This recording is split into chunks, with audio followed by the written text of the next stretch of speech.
Yo,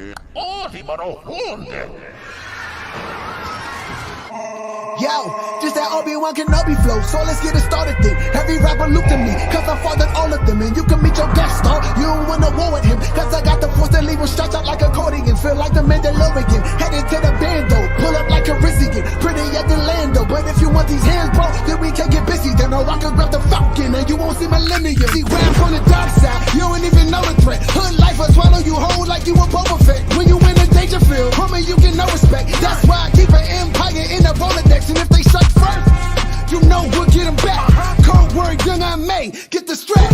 Ops no don't come around here cause it's a rap. Cops no don't come around here cause it's a rap. The force is awakened, no one's sleeping on me. This is how the Sith get revenge, y'all. And I'm finna OD.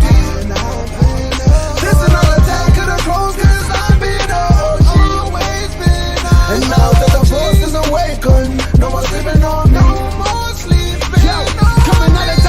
With a mountain of dust, lightsabers in the kitchen, we be chopping them up. Used to be fat and sloppy like Jabba the Hutt. Now I got my own princess to pop in the butt. And the wrist on carbonite, that mean it's phones on me. C3PO, all you seeing is gold on me. Hit the can, clean it up by all y'all drinks. Dumb rich, my count sound like Jar Jar Binks. I'm from the system of Philly, call me the emperor, really. The Palpatine of the city and all the killers is with me. And I split them like Darth Maul if it's really intense. They can be some Skywalkers in a literal sense. Tell the rebels they can sleep with one eye open. When the troops bring the storm, think the sky open. So you better watch that thing that's inside your chin, or you gon' watch your daddy die like you Kylo Ren. Tell them that the force is awakened, no more sleeping on me. This is how the Sith get revenge, y'all. And I'm finna OD. This is not attack of the clones, cause I've been OG. Always been OG. And now that the force is awakened, no more sleeping on me. No more sleeping on me. See what's in the hand, Solo will make sure you immortalize. When you hear that, your spirit is hitting overdrive. Show up where your Jedi council is getting organized. Smash window with a mace, that's an enormous. Tell them I'm a Phantom Menace, they ain't really believe it. Act your arms in a cloth, think I'm General Grievous. So come and get it to anybody who want mine. You feeling funky, I'm Baby Yoda at lunchtime. You don't wanna see me snap, Mr. Wesley, cause when I rain hit you, it be hot as the sun. Cause I send a couple rogue ones right to your fin and turn them into shark food if you wanna be chummed. See when I bear arms to sound wicked as Ewok. They're from episodes that nobody would read. So every last Jedi get turned to blue ghost. When it's said and done, y'all gon' need a new one. Tell them that the force is awakened, no more sleeping on me. This is how the Sith get revenge, y'all. And I'm finna OD. This is not attack of the clones, cause I've been OG. Always been OG. And now that the force is awakened, no more sleeping on me. No more sleeping on me. This joint got me feeling like my metachlorians is on 100 million right now. Hello there. Oop. Hey, what's up, everybody? How's everybody doing out there? We got another episode of the Mad Awesome Show with myself, Tilo, and also Calvin. How you doing, Calvin? I'm doing pretty great. Lots of stuff coming down. We finally have GAC back on the menu tomorrow. So I'm excited for that. I do not really feel ready, but that's okay. We'll get there one step at a time. Heck yeah, I feel you, man. I'm excited for it. I'm excited to go Titan hunting. I'm gonna keep track of the highest GP difference. I think that's gonna be a fun opportunity, especially for us in the game. And what's up, Manny? What's up, Gladiator? How you guys doing out there? And Gladiator, to respond to your question, I'm actually working on it. Not actual OnlyFans, but something of the sort. It's something I realized that if I want to actually continue to make content, it's something I am going to have to do. But yeah, Gladiator, good to see you here. Good to see everyone here. Good stuff. But first thing on the docket, I wanted to get your opinion on Book of Boba Fett before we start diving into the game. How are you feeling about that? I think it's going to be very similar to our experience with The Mandalorian Season 1, where it is going to be everything that we hoped it could be and more. LucasArts, or Lucasfilm, Dave Filoni, Jon Favreau, etc., they've been really doing really well done fan service.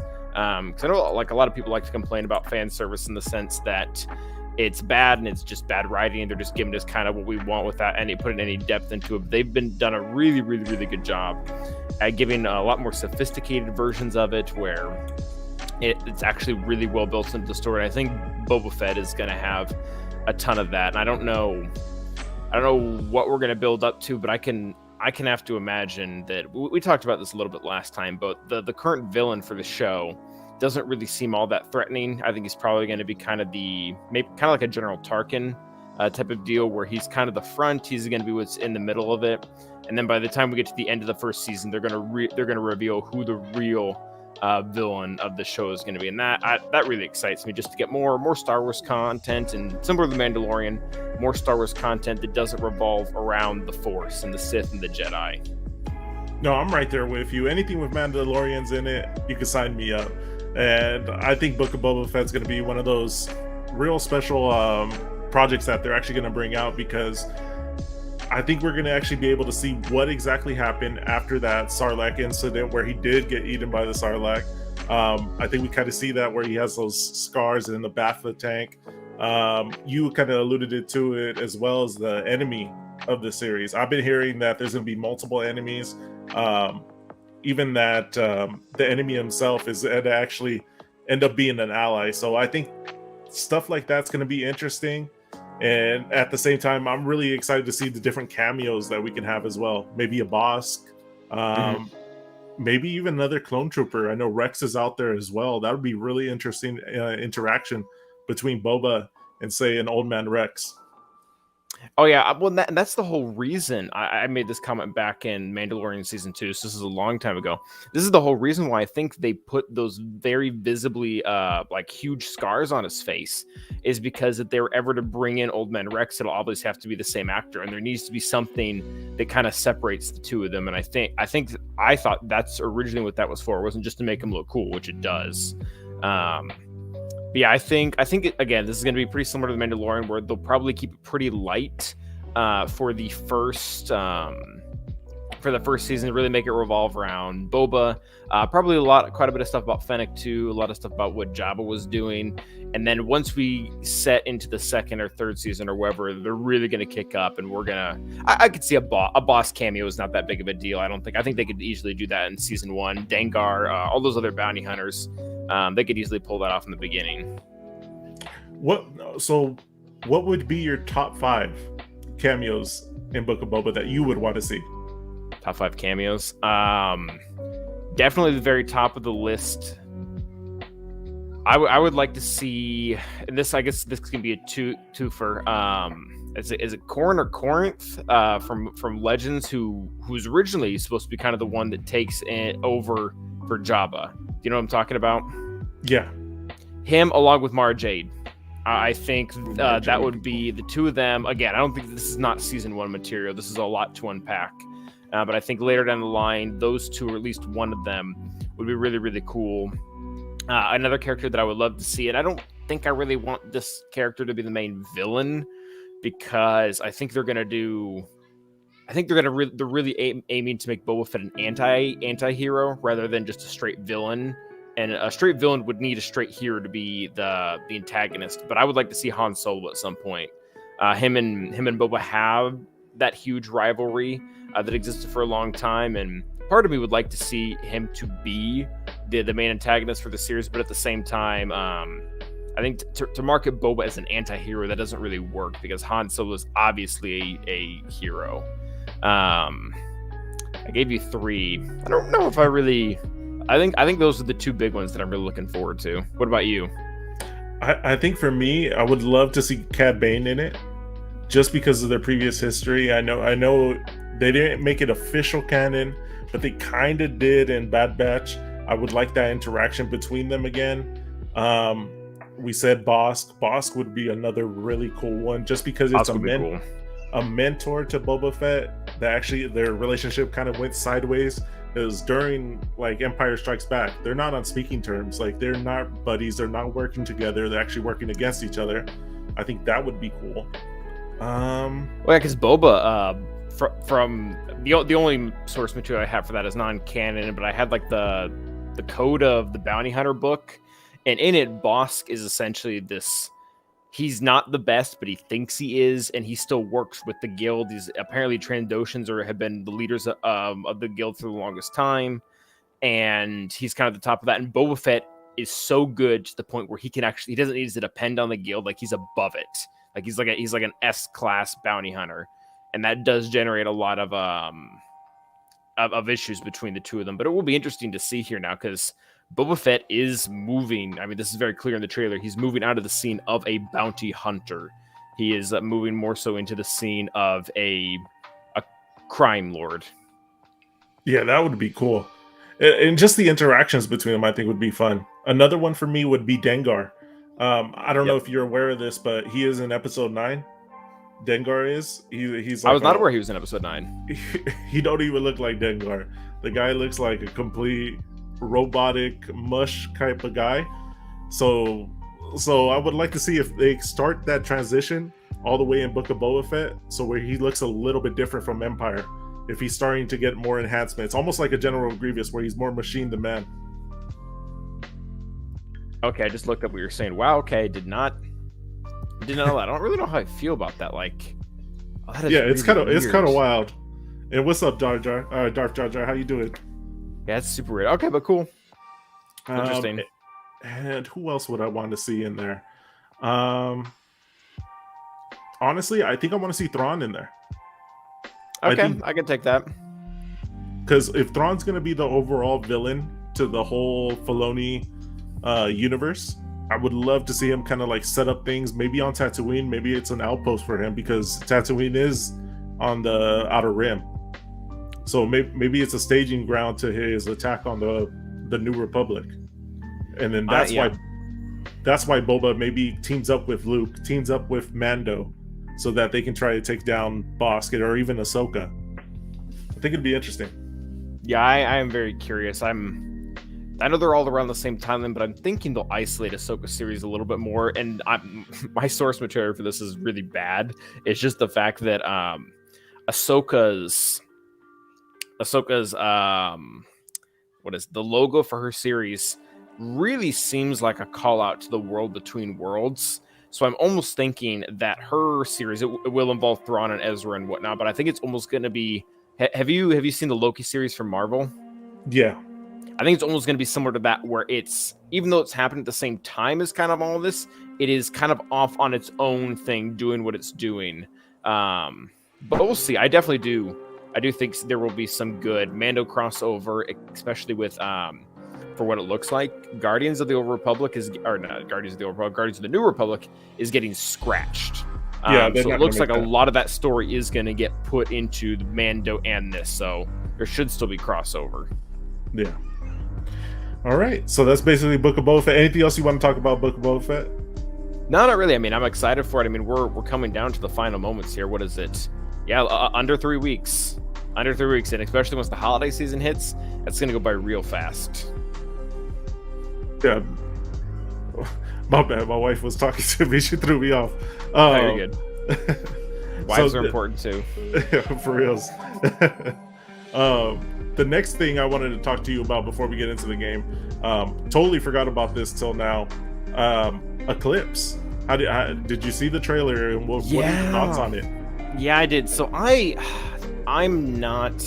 I take a little while to get into like the Star Wars games. I don't really have the console to go with it or anything. But it looks. I mean, just from cinematography aspect, it looks absolutely amazing. And I think you're probably more hyped about it than I am, just because you're more familiar with this era, the High Republic. This is really going to be around. But I would really like for this to go well, because a lot of this will be the more casual fans' first experience with this time. Like a lot of like the more hardcore fans, they've read the comics, they've read the books. This is going to be the first time. Like I'm sure this trailer's it's gone everywhere, just because the quality of it is off the charts. I'm just hoping it's really good. Not even for me to be able to play it, but I want the casual Star Wars fan to be excited about this era. No, I'm right there with you. I'm really excited for this game. I've read a couple books already in the High Republic series, and it's a couple of the comic books. I think it's really interesting. I'm just waiting for the fall of the Jedi, because in the High Republic, they're at the top of their game. Like, they're completely what a Jedi should be. So from what what they were supposed to be, and then what we get in the prequels. I want to know what happens in the galaxy to really kind of cause them to like corrode and decay to the point to where Sidious can really take advantage of them and actually make them fall, make the whole Republic fall because they're not on top of their game.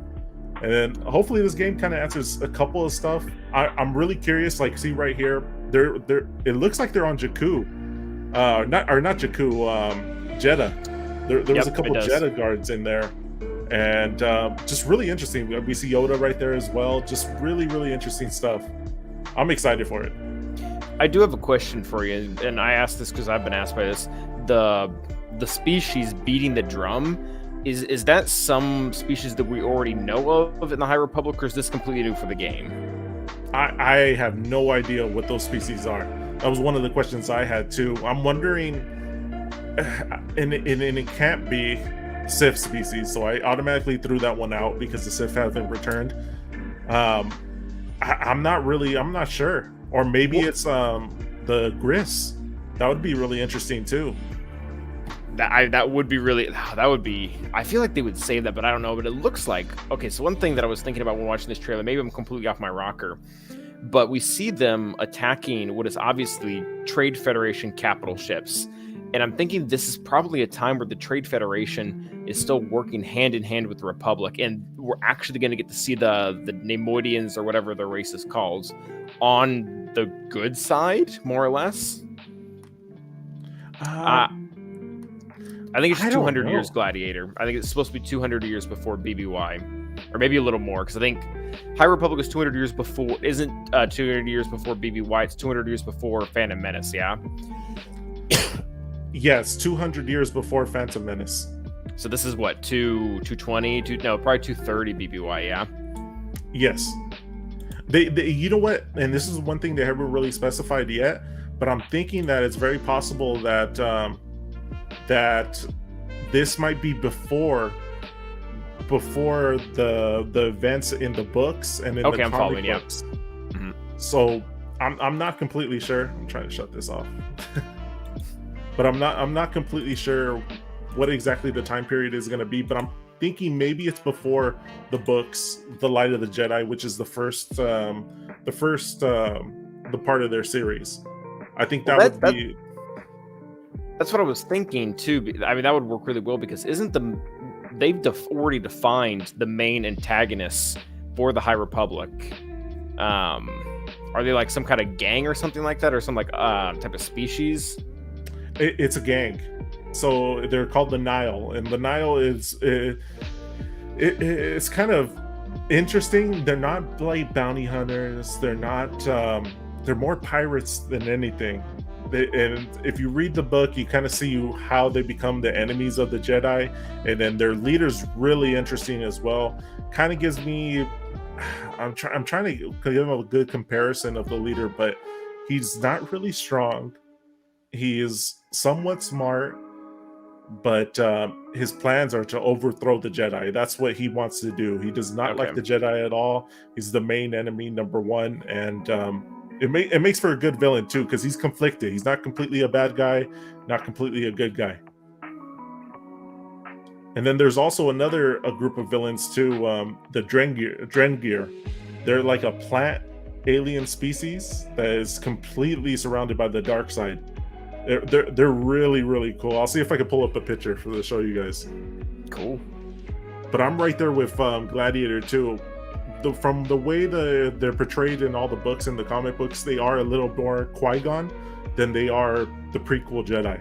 They're willing to react. They're willing to protect people no matter where it is. That's why they even have these outpost areas that they're starting to put throughout the galaxy, so that they can be quicker to respond to people in need, either from pirates or natural disasters. They can help out throughout the galaxy.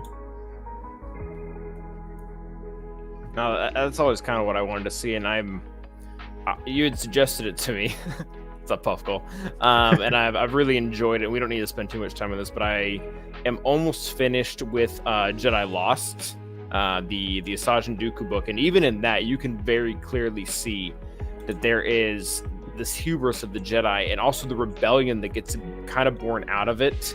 in a lot of the Hearts of the Jedi because they can already tell it's wrong, so they start to go in the exact opposite direction, which is what we see with Dooku and Sifo Dyas, as well as Sifo Dyas' master. Oh, that is freaky looking.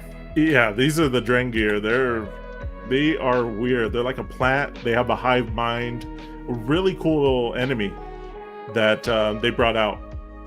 It even ties to the First Order too, because this is in Kylo's comic, The Rise of Kylo. Snoke is actually living on here, and this is where the Drengir kind of made their last stand.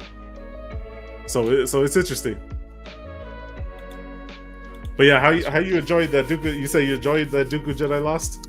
Really, really good book. Really, really engaged, and I do like the back and forth. Really, just kind of a unique idea to a way to build both a background for Asajj and Dooku at the same time, even though their interaction is literally like maybe 2 pages long.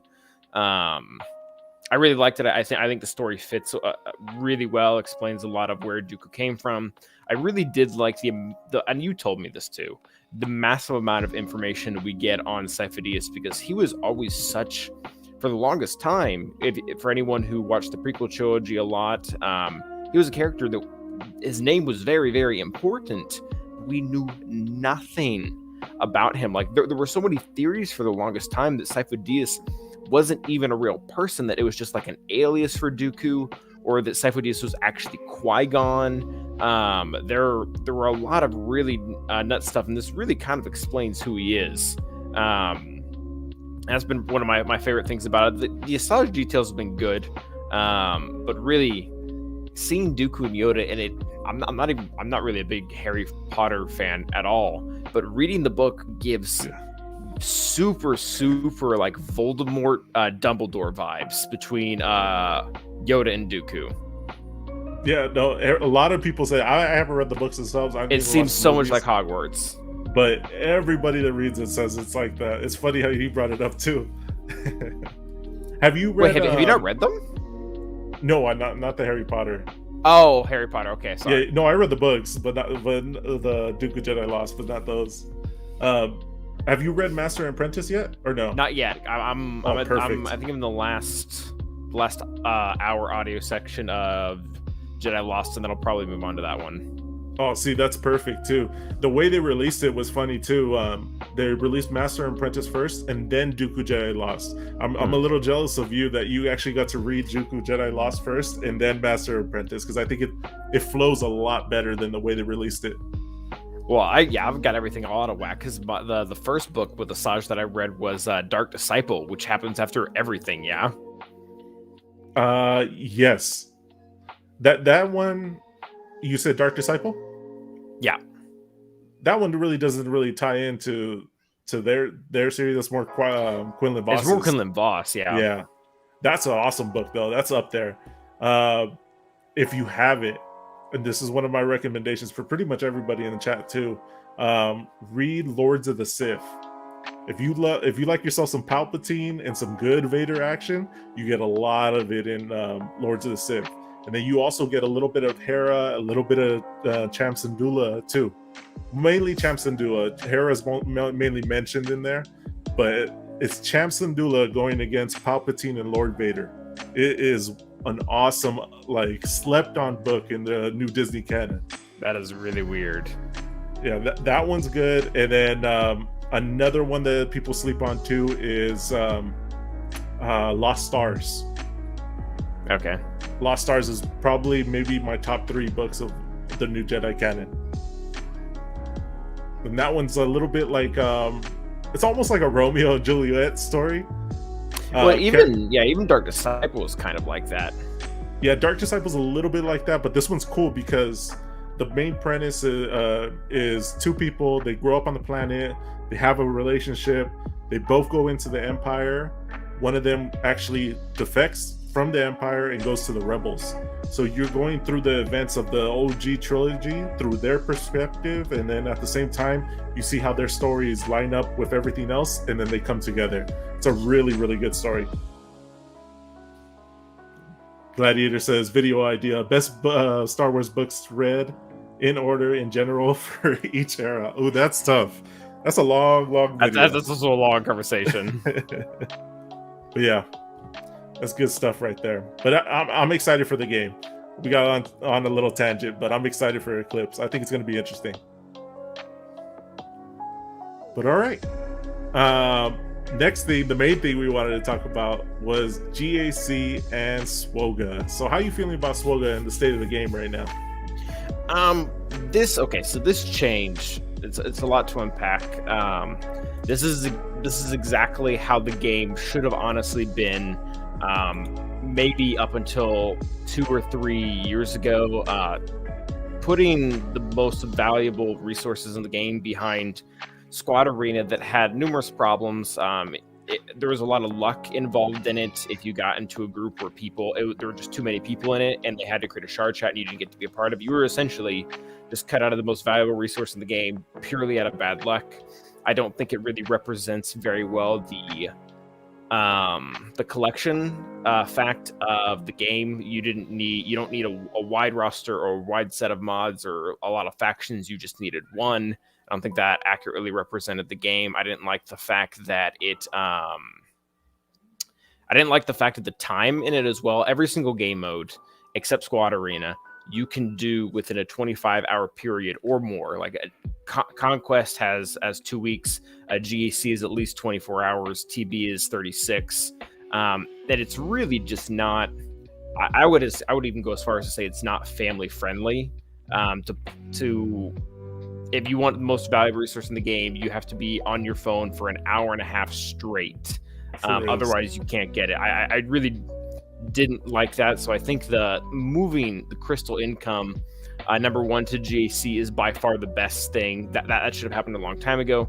I can understand people being mad about it, and I know, and this is really what's going to be an issue, and it's also what bugs me, is the player base has a tendency to be incredibly and overly negative. And one of the issues with this is when something isn't abundantly clear to them, they make all types of, I'm just going to bash the player base at this point. They make tons of wild accusations that aren't true because they don't have the information. They don't have a very clear information right in front of them. Like, what I'm getting at here is, in Squad Arena, at the end of the day, you get your 500 crystals. That is a huge amount of crystals.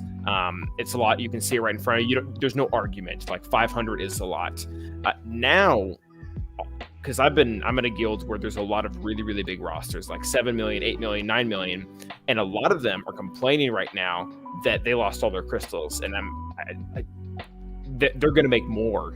Even like we ran the math. If you're an 8 million account with all 6 GLs, you need to go 4 and 12. Like 4 and 12. You don't need to do well. You can lose twice as many times as you win, and you're still going to profit more. But because of how it's distributed now, as like the 260 every day and the 700 on a win, and then the payout at the end, how it's distributed, a lot of people are going to still not understand that they're actually making a profit off this. And I didn't even talk about the matchmaking yet, but just so I don't go on a huge monologue here, how do you feel about it? Do you think that's accurate? Do you think what I'm saying makes no sense? I'm 100% with you. I don't know how many times it's been where I'm out with my family and I'm like, man, I got to get my payout. That's 500 crystals. Mm-hmm. I've even told my wife a couple times. I'm like, all right, I'm not going to do it then, because I'm going to buy some crystals then if you don't let me. But no, I'm excited for it because, like you said, we're going to get more crystal income. Right now, it hurts. I'm not going to lie, because it is a little bit dry right now, just because there's no GAC going. Yeah, they started with the off week, which it'll even out. But I mean, if you have 0 crystals today, you have 0 crystals today. But I'm also, I was also one of the guys that kind of jumped the gun a little bit. When I saw they were taking out crystals, I was like, what are you guys doing? I was like, please don't do that. Like, I was a little bit angry at first, but once they actually came out with the post, and I actually read and sat down and read the post and understood how much crystals that we were going to get, I was happy with it. You have to do the math, which nobody wants to do that. And then big shout out to Fatalorian for that graph. That graph. That graph was really huge. Just breaking down the different crystal outcomes that we're going to have. It does suck for some people, especially those early game players. Getting number 1 daily, they're not going to progress as fast, especially being in the lower divisions. How did you feel about that? Oh yeah, we talked about this a little bit on the Gambit, but there with this change, there is in my opinion, there's one specific group here that is getting screwed, and it is newer players who are pay to play, who maybe they've been playing for 6 months to a year or something like that, and they put, I don't know, hundreds or thousands of dollars into the game to rush a Galactic Legend ahead of the rest of their shards so they can have the steady stream of crystals. And now 1 GL at 2 million or 3 million GP or whatever it is means nothing. If you were wanting to match the crystal income that you were getting from Squad Arena, now you need to have 2 or 3 GLs, and you need to be like 7 million GP. It's they legitimately got screwed, and really with not a lot to show for it with the amount of money they invested in it. So, but other than that, like, I don't think the newer player base as a whole is screwed. I think the newer player base, especially the newer player base free to play, have a huge advantage now, because ever since they came out with the Hyperdrive bundle, that's roughly 6 months worth of work that if you're free to play, you don't have that. And they immediately had all the pay to play had an advantage in it, which that's, it is what it is. But now that advantage doesn't exist anymore. So I think newer free to play, they'll be fine. I think the game will be actually even more fun for them. But yeah, I can't deny the fact that the new pay to play are essentially just getting completely screwed with nothing to show for it. Yeah. And I'm right there with you. But the only thing that also helps, or another thing that actually helps, is the way CGD is distributing some of this gear too, like stun guns, Kairos, or not Kairos, stun guns, stun cuffs, golden eyeballs, and there's going to be more. There is going to be more. And then they also have the Galactic Challenges. They have the assault battles. When we were coming up with our GPs, we didn't have all that junk. So the level at which people can advance now. I mean, the shards alone doubling that. I mean, that really made a catch up possible. Because before it really wasn't. Like, unless you sunk thousands of dollars into the game, you were never going to get caught up. And let me ask you this: because of the changes for new players, has your thought of new characters or new decision making for farming tunes, has it changed at all? Or are you sticking to maybe some of these like Phoenix or Geos in the beginning, or First Order, or would you go straight for a GL at this point? So I never really had a very good opinion on, and I get asked quite a bit about this, but I never really had a good opinion on newer player. What I really need to do, both for me and for the community, I need to make a new player account and make a new player guide. I think it's something the community probably needs a lot right now, because with the change with Squad Arena, because that was I think this is the only really thing I think changes. Whether you want to do Geos first or whether you want to do Phoenix first or Empire, doesn't really matter. Like that there's no big change from what it was before. It does matter, but there's no big change because of GSC. What really does get cut out of the thing is going after a Galactic Legend literally right off the box. I think can now just be automatically ruled as a terrible idea. I just don't think, like, you would do it specifically for Squad Arena, and now it's not great. You do need to build up the rest of your squads, and I think and this is actually a conversation that Xerath has been having with quite a few people, but I tend to agree with him. I think C is now a way better value than, say, SLKR, just because he gets you more battle-ready squads for GAC. So don't really know if I answered your question correctly, but I would encourage most new players to build as many of the higher-level squads as you can, and probably just go gun right for C, or if for some reason you have 7-star Watt, then JML. Or not 7-star Watt, 7-star Hoda and Wampa. Yeah, and that's a big one too. I would definitely make that one of the biggest priorities is JML. JML can counter everything. So if you have that in GAC, that's really, really good. But I definitely agree there with C. C, you get the troopers, you get the Empire squad. Get troopers, get Empire squad.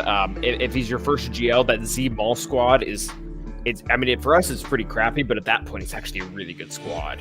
Yes. And then even it kind of sets you up a little bit for the Executor too. because you're getting Piet, you're getting some of these characters that you're eventually going to need anyways. Yeah, it's another really great point. C has the most crossover of any GL. He crosses over, and yeah, obviously himself, he crosses over into SLKR with Palpatine.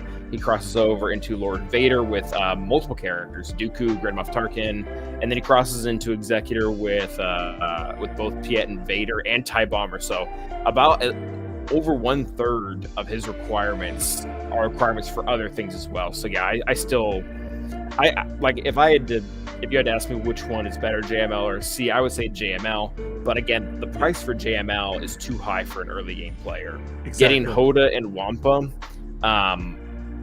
with your get one while you're trying to also get like gas or mouth, you can't do it. Like you do want to go for him, but later on, and you should, again, in my opinion, you should be going right for C. Yeah.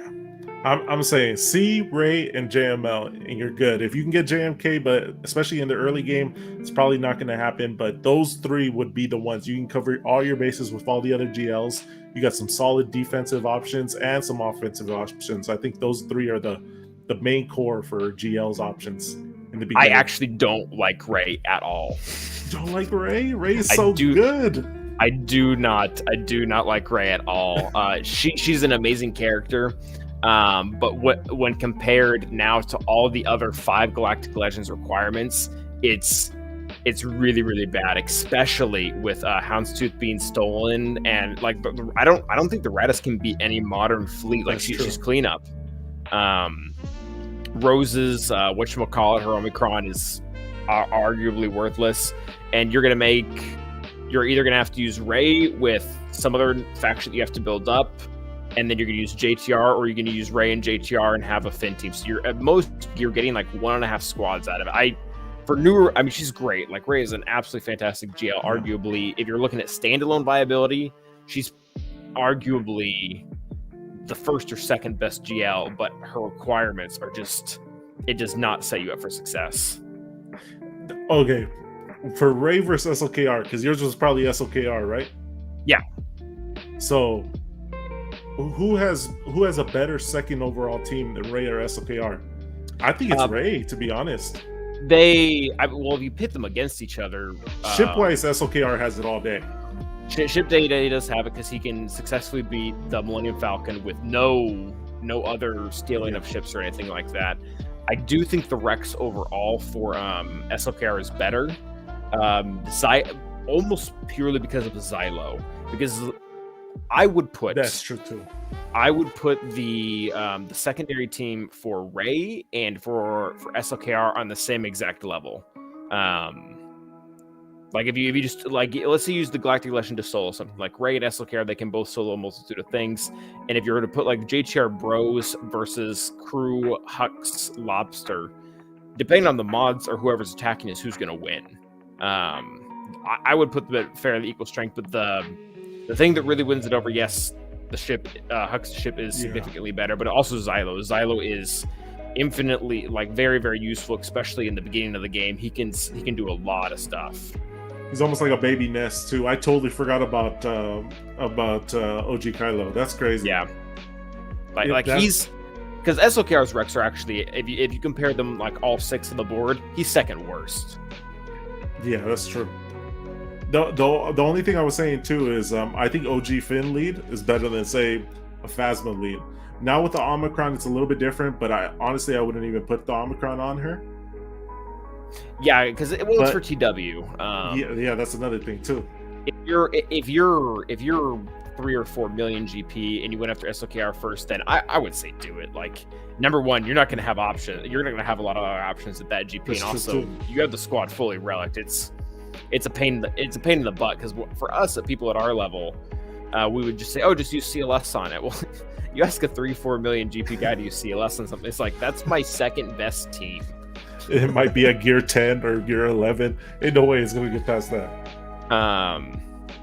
But yeah, I agree with you. Finn is overall better than Phasma, especially just because the resistance duos that he can have work under him, like the Vets. The Vet synergize very, very well with him. But I'm with you though. I think my head was saying Ray, but honestly, SLKR makes a little more sense just because the ship, and then OG Kylo. Yep. So in reality, you can maybe bust out, say, 3 teams right there, get a good capital ship as well. That might be the way, and raid viability too. Who knows for how much longer? But if you want to put that into consideration too. If I were like talking to a newer player and they were wanting to put a lot of money out and like, oh, what 3 Galactic Legends should I go after? I would tell them though, see Jedi Master Luke and Jedi Master Kenobi. Those are the 3 that I would tell them, just because we talked about the Rex for the other 2, and then the Rex for Lord Vader are actually really good. But they're just way too expensive on characters you don't need. Like I looked at all, I don't know, I think there's 15 of Lord Vader's Rex. Only 2 of those characters would I voluntarily take to the relic levels they were required at, like Gas and Wrecker. The rest of them would all get less relic levels than they currently have. That's true. I wonder, and we can maybe a little bit segue into this as too, how SLKR is going to change that. Only 4 characters, only at R5. I really wonder how, depending on how his kid is, I know it's a little bit early, if he's able to combat some of these GLs. It's only 4 characters compared to, say, what's Ray at? Like 12 or 15 characters that you have to get, or SLKR? I really wonder if that's going to change how new players farm, and they're the first one that they're going to go for, even though he's not a GL, but he might be a baby GL. Oh, you're talking about Starkiller? Yeah.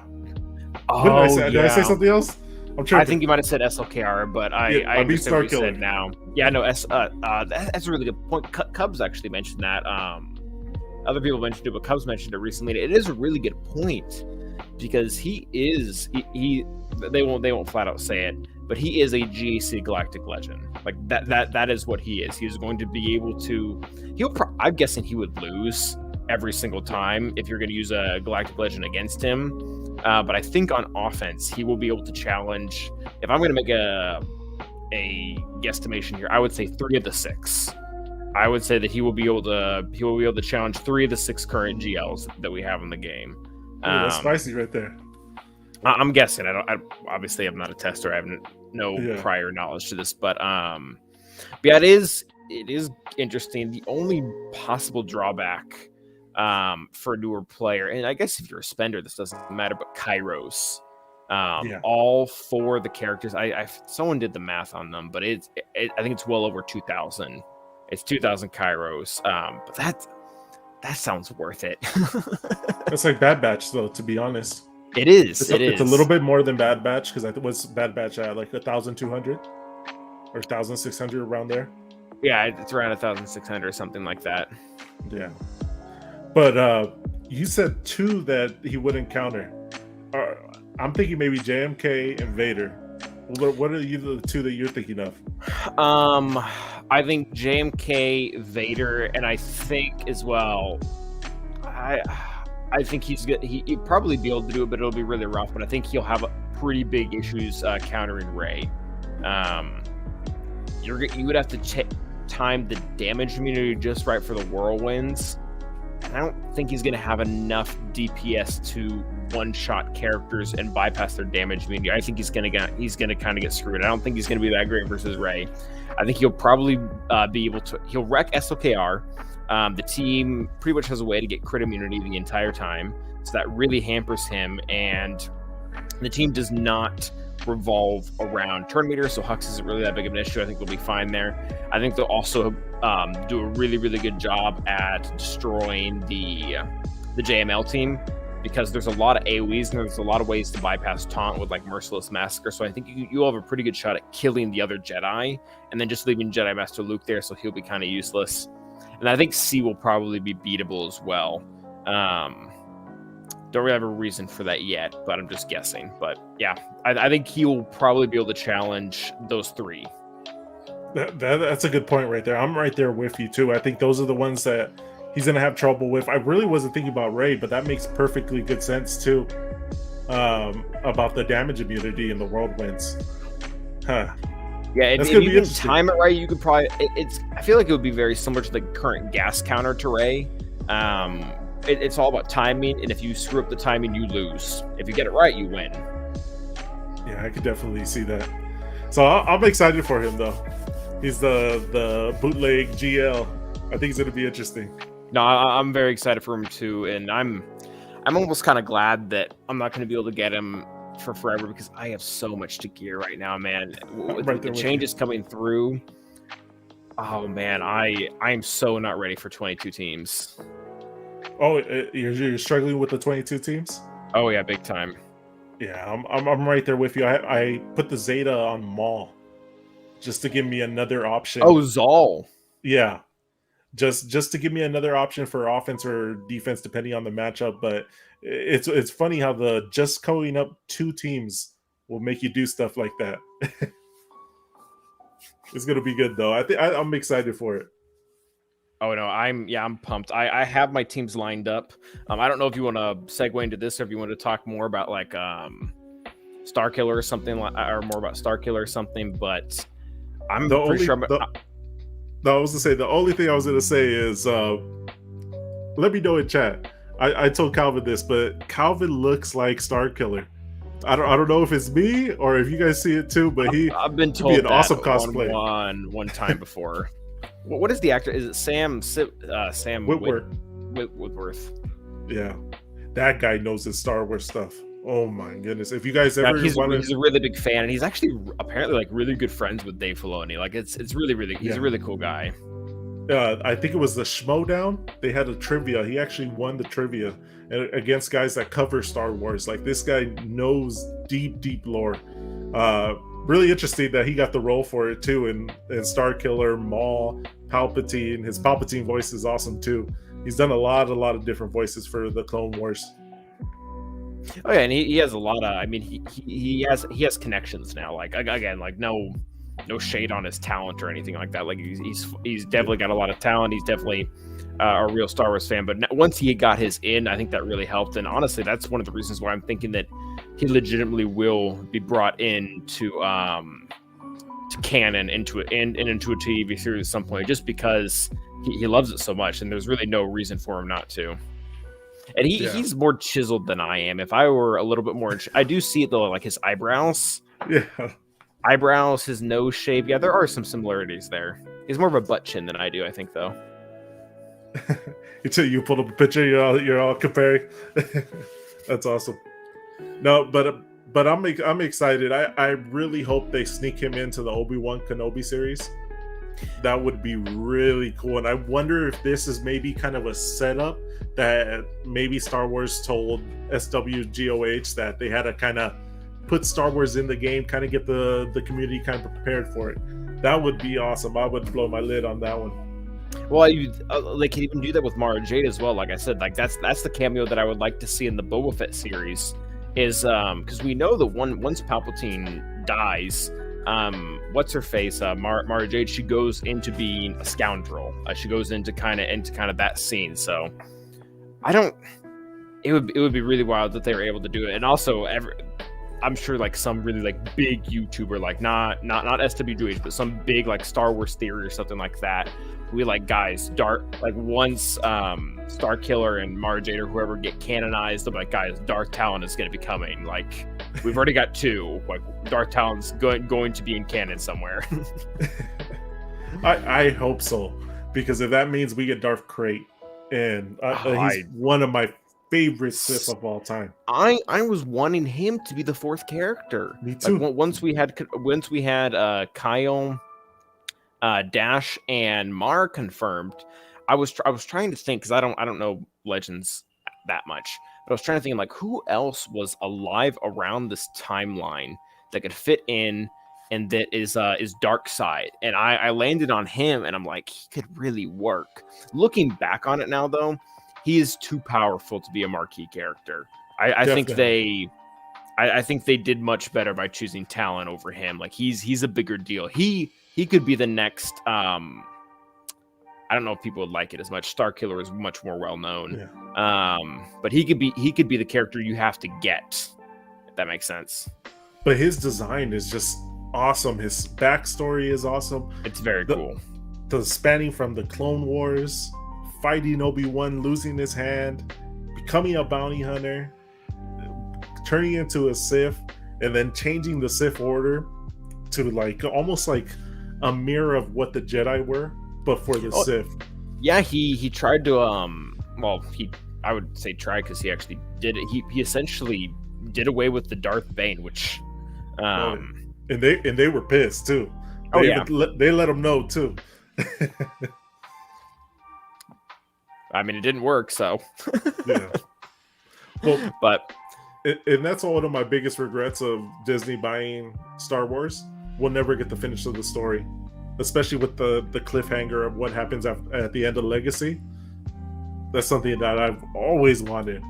I think you will be surprised by what they will manage to pull off. It won't be able to be identical to what we had before, but I think that they've proven, I think especially with Thrawn, that they are not afraid to push in the good legend stuff into canon. It'll look different. It has to look different with the way they brought Palpatine back and whatnot. But I think it's still a possibility. That would be cool. But again, my bad for getting us a little bit off of topic for GAC. Just had to throw a little Darth Crate in there. But I know we were talking a little bit about the 22 teams. You said you're struggling with that a little bit. Yeah, I'm gonna have to do Qui-Gon Jinn's Omicron. I didn't really want to do it too much. It wasn't on the top of my list, but I'm looking through my teams and I was trying to see what team I could slot in there, and my option if I don't do this team is Phasma, and it's not going to be a good Phasma team. It's going to be Phasma and the pilots, and I really think I can put together Qui-Gon Jinn, Barriss, Plo Koon, Ayla, and Jedi Anakin. I just think that'll be infinitely better than a Phasma team, and I don't have a big enough roster to get Omicrons and need to apply them to 10 different characters at the same time. I just don't. Like I made a whole video about this actually. The Zam's Omicron is just way better than Qui-Gon's, and I really stand by that. But the issue is I don't have a Zam. I'm right there with you. I have Relic Qui-Gon. I have Relic Jedi Anakin. I have Relic Ayla. I have a Gear 12 Bears. But yeah. And later, Gladiator, appreciate you being here. But I'm right there with you. I want Zam.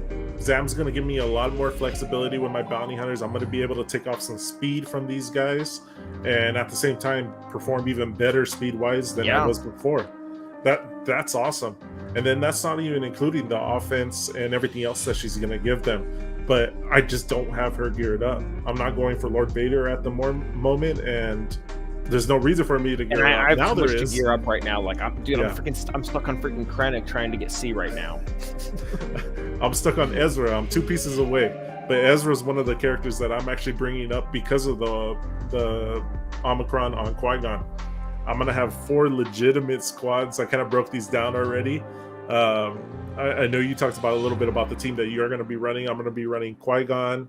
I'm going to be running Yoda in there, Jedi Knight Anakin, GK, and Ayla.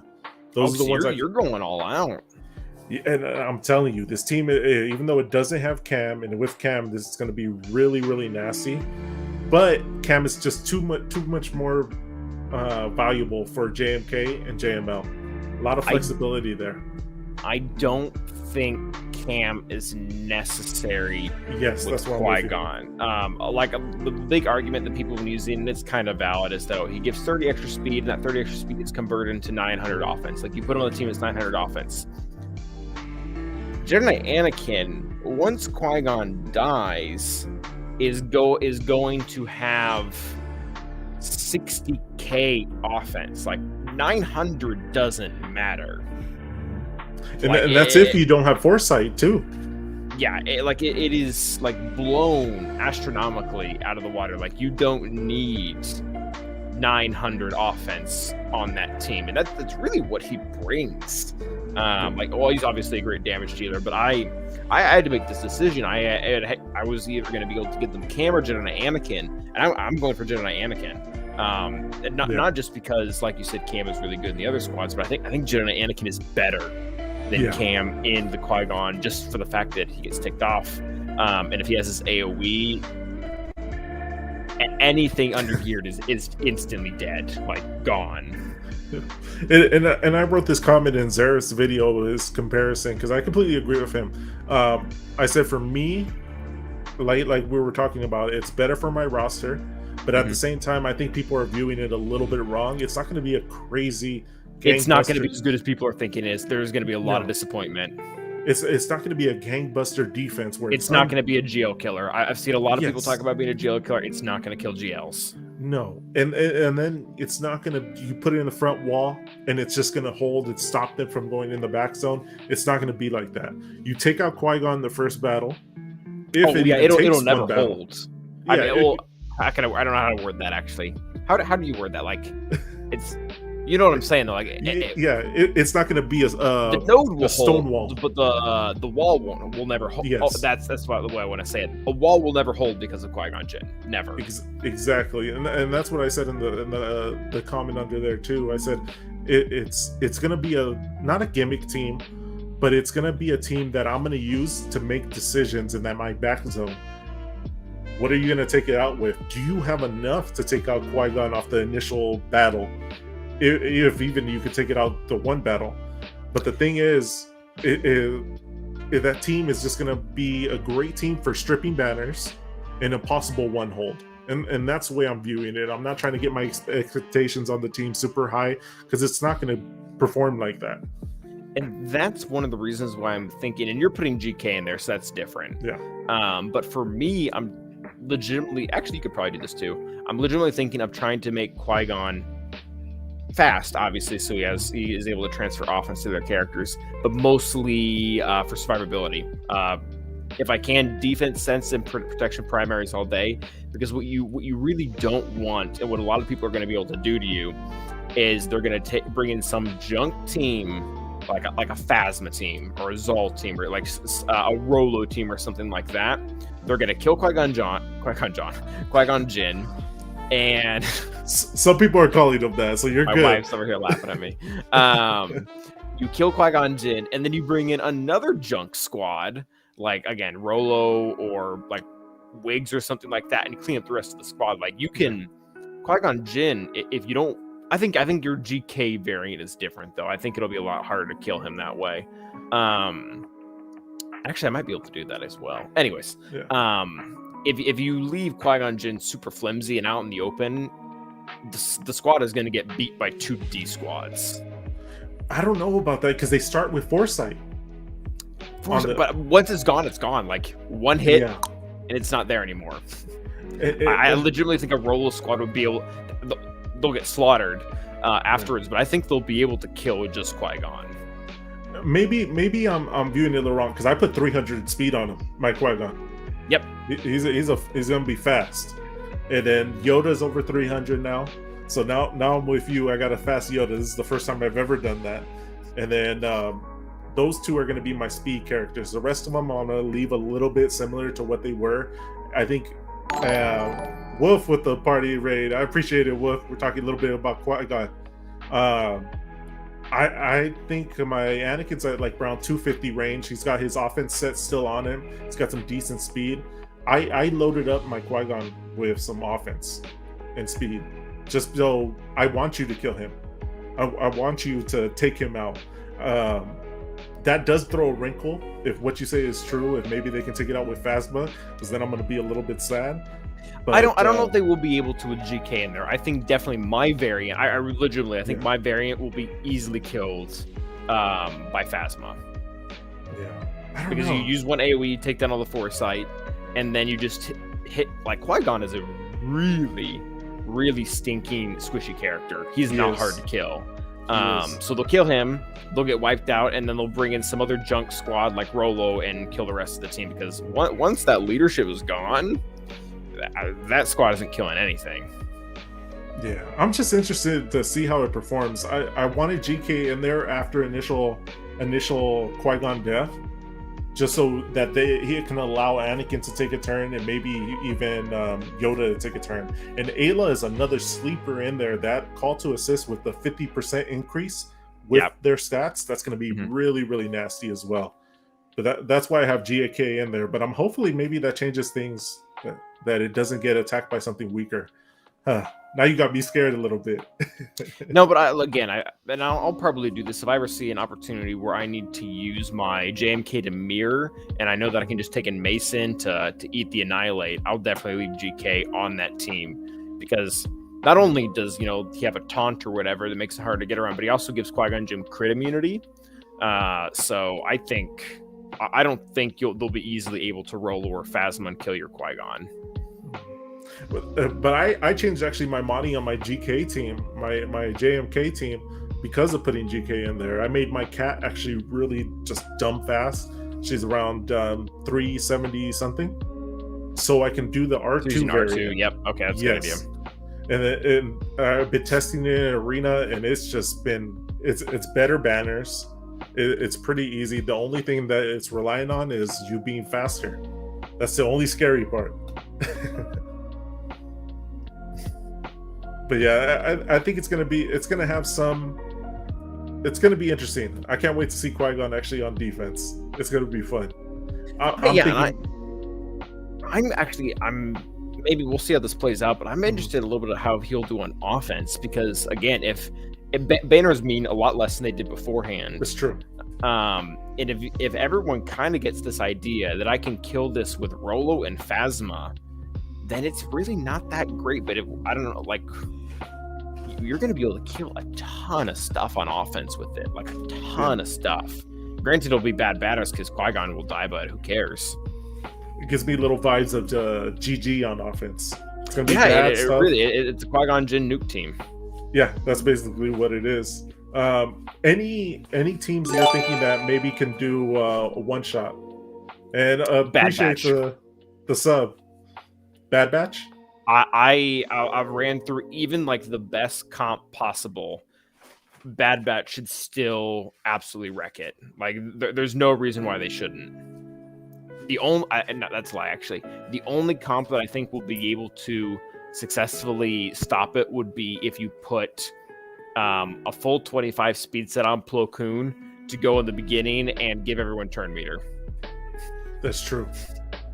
I was honestly thinking maybe CLS, just because of the blind, the initial jump that you can jump on them and attack, and then also I was thinking maybe Jedi Knight Revan too has a good solid chance of it, depending on the comp that you put in Jedi Knight Revan.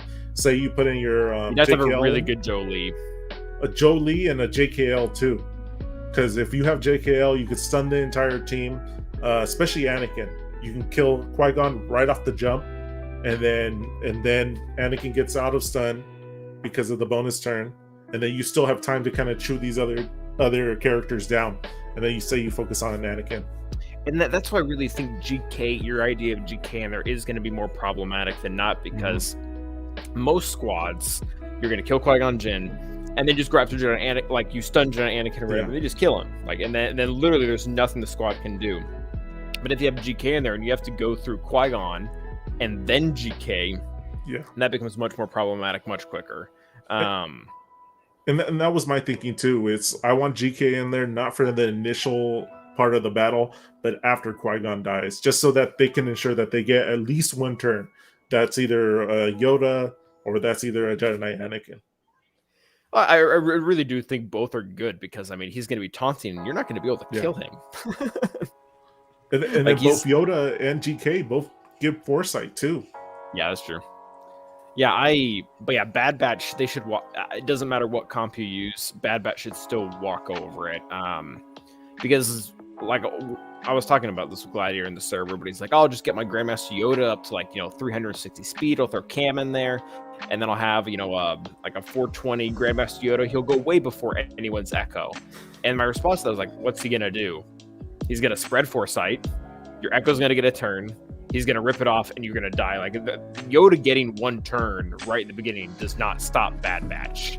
Like I said, I think the only character that would be able to go first and legitimately make a huge problem would be Plo Koon, which is really funny. And I didn't even think about that. That's actually really, really good. I'm gonna be watching Ando. I want to see what Ando's Plo Koon could do. I think that's good. That's a really good call right there. That's gonna be funny. No, but I don't know how quickly people will get onto it, but yeah, Bad Batch should beat it every time. They can rip off buffs.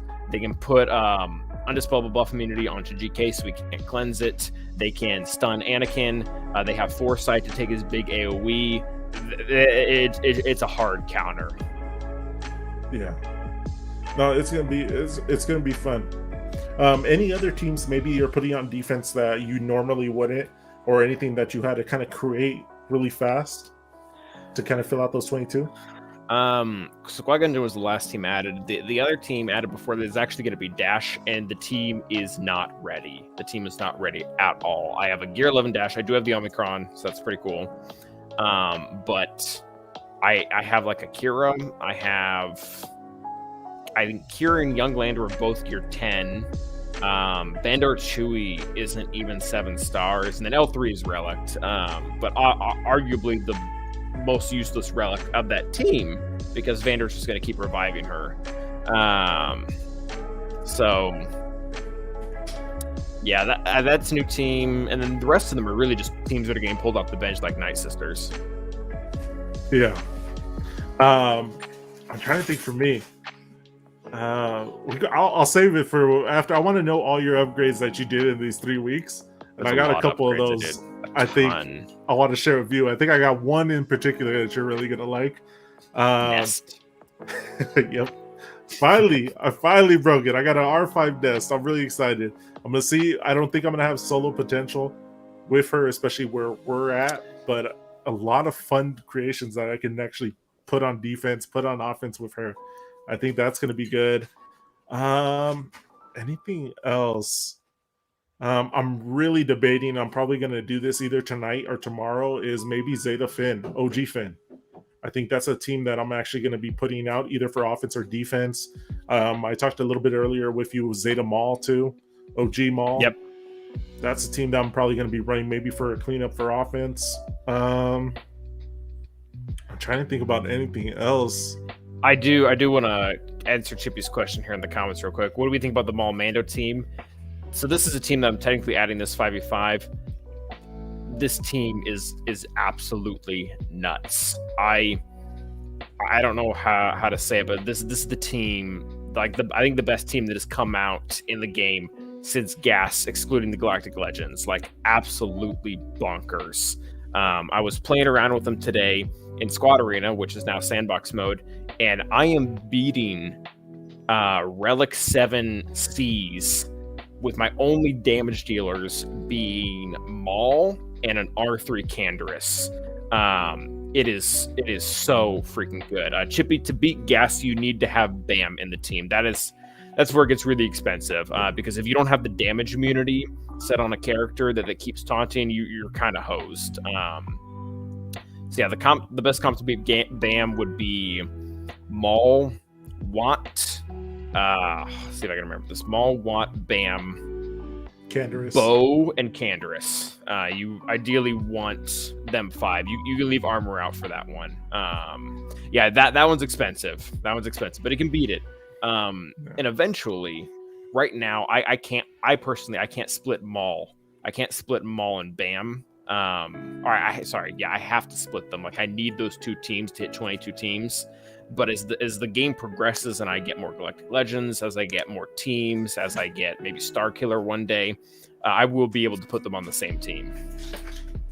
Yeah, I'm right there with you too. I need my BAM team. My BAM team is great for defense. It is great for offense. Allows me a lot of flexibility, especially with these 22 teams. I know you mentioned Watt in there. Have you played around with maybe not having Watt in there? Yeah, he's really not necessary. The only comp where Watt is necessary is against C.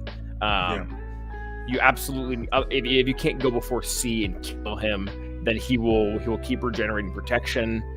He will eventually let you not attack him. That does become much more complicated.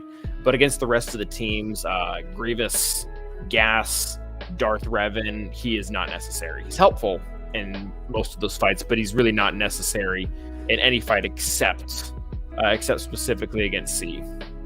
Yeah. I'm actually running a really fast Maul. I think he's like 334, 335 with an offense. I think it might be the exact same as mine. I'm pretty sure I have a 334 Maul. Yeah, I think mine's around there with an offense set, and I've loved it so far because he goes first, he does his AoE, gets 5 stacks, Canderous goes, and then boom. I love that interaction. That is such a broken interaction. It's so good. Nasty. I've been testing the Galactic Challenge too. I'll press it on auto. Even on defense, he'll do the same priorities too, where he'll go in there, do the AoE. Do you know if the AI will do that though? That's my question. Because I put it on auto every time. And auto and AI can sometimes be different. Oh, you're right. They might not do the same thing. I'm gonna put it into arena and see if somebody can attack it and see if they can see. I've been loving arena, man. I've been testing all sorts of stuff. Every single day I have used all 5 of my attempts, and it's all for testing.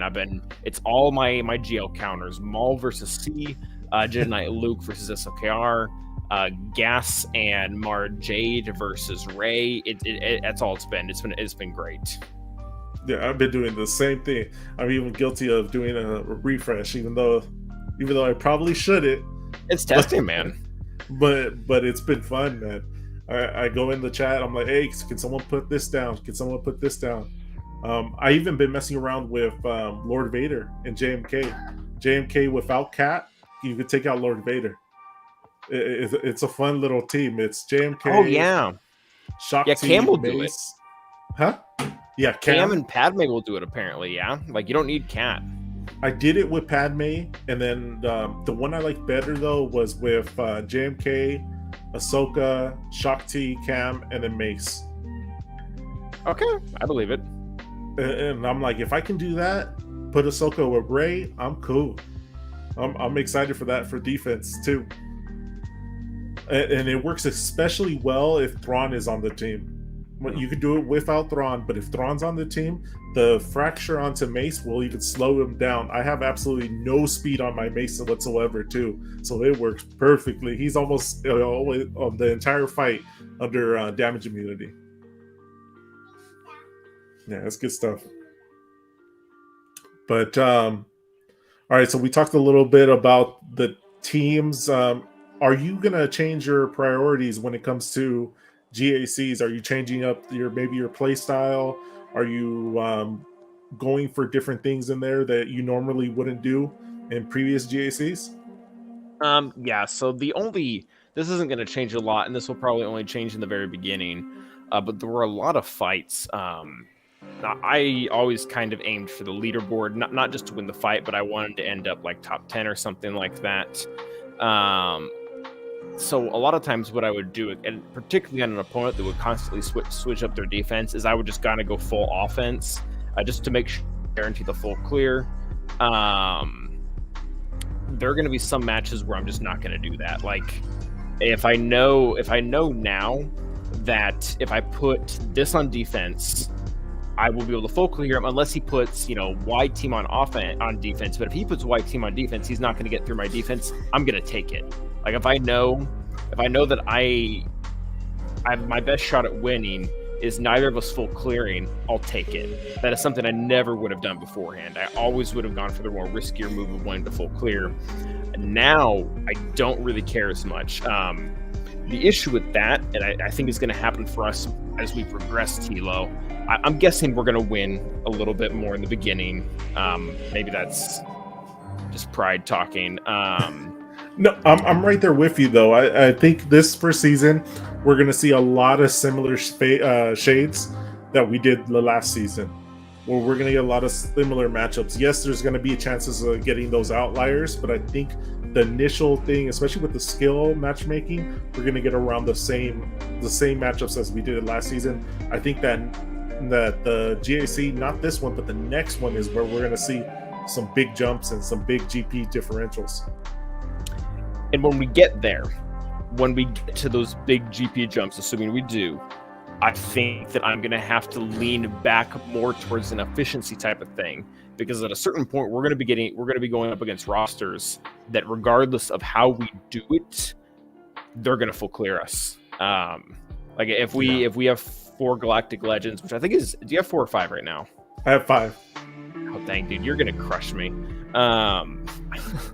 But your mods are insane. I ran a comparison not too long ago, a couple days ago. Your mods are going to push you a lot further. I'd rather have your mods than an extra GL, to be honest. Well, which GL are you missing? C?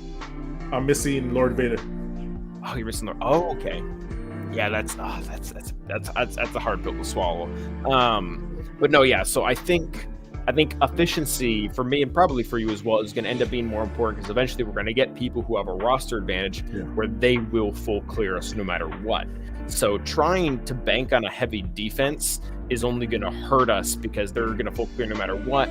And the only way that we're going to have a shot at them is to beat them in efficiency. But I think that's going to be later down the line. I don't think that'll be immediately. I think a harder defense up front will be the way to go for us, just so that we can know we can guarantee certain matches.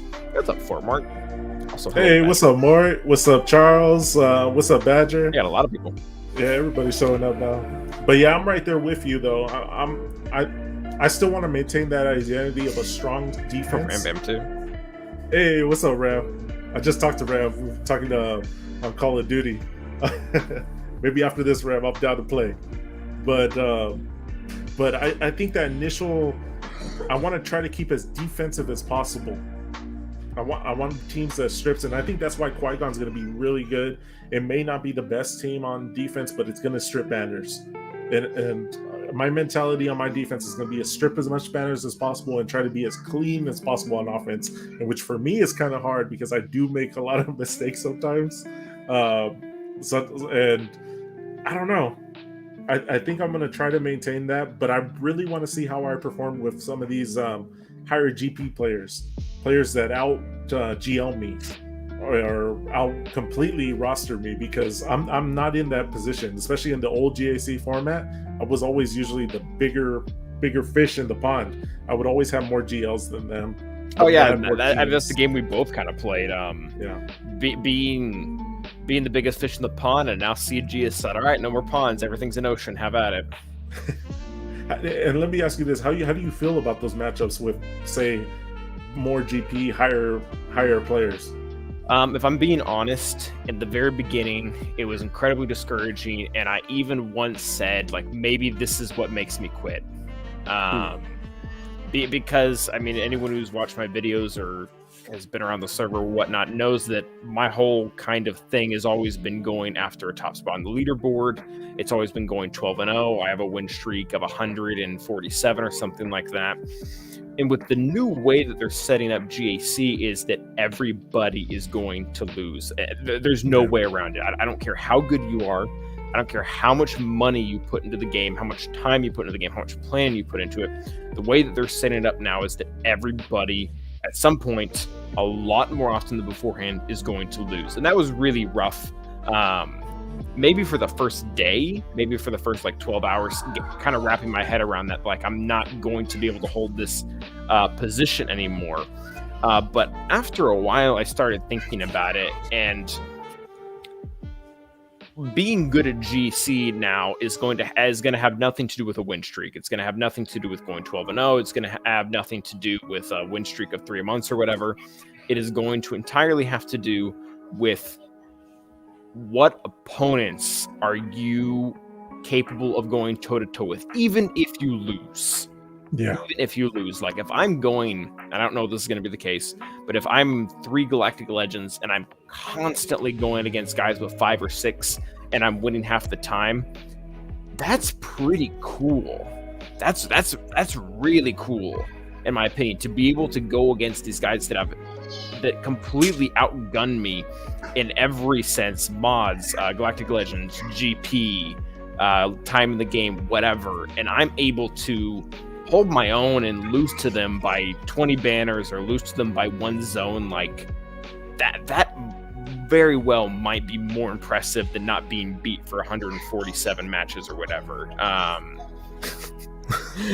There is currently a discussion about changing my name to Calvin Mediocre or Calvin Average or Calvin Okay-ish.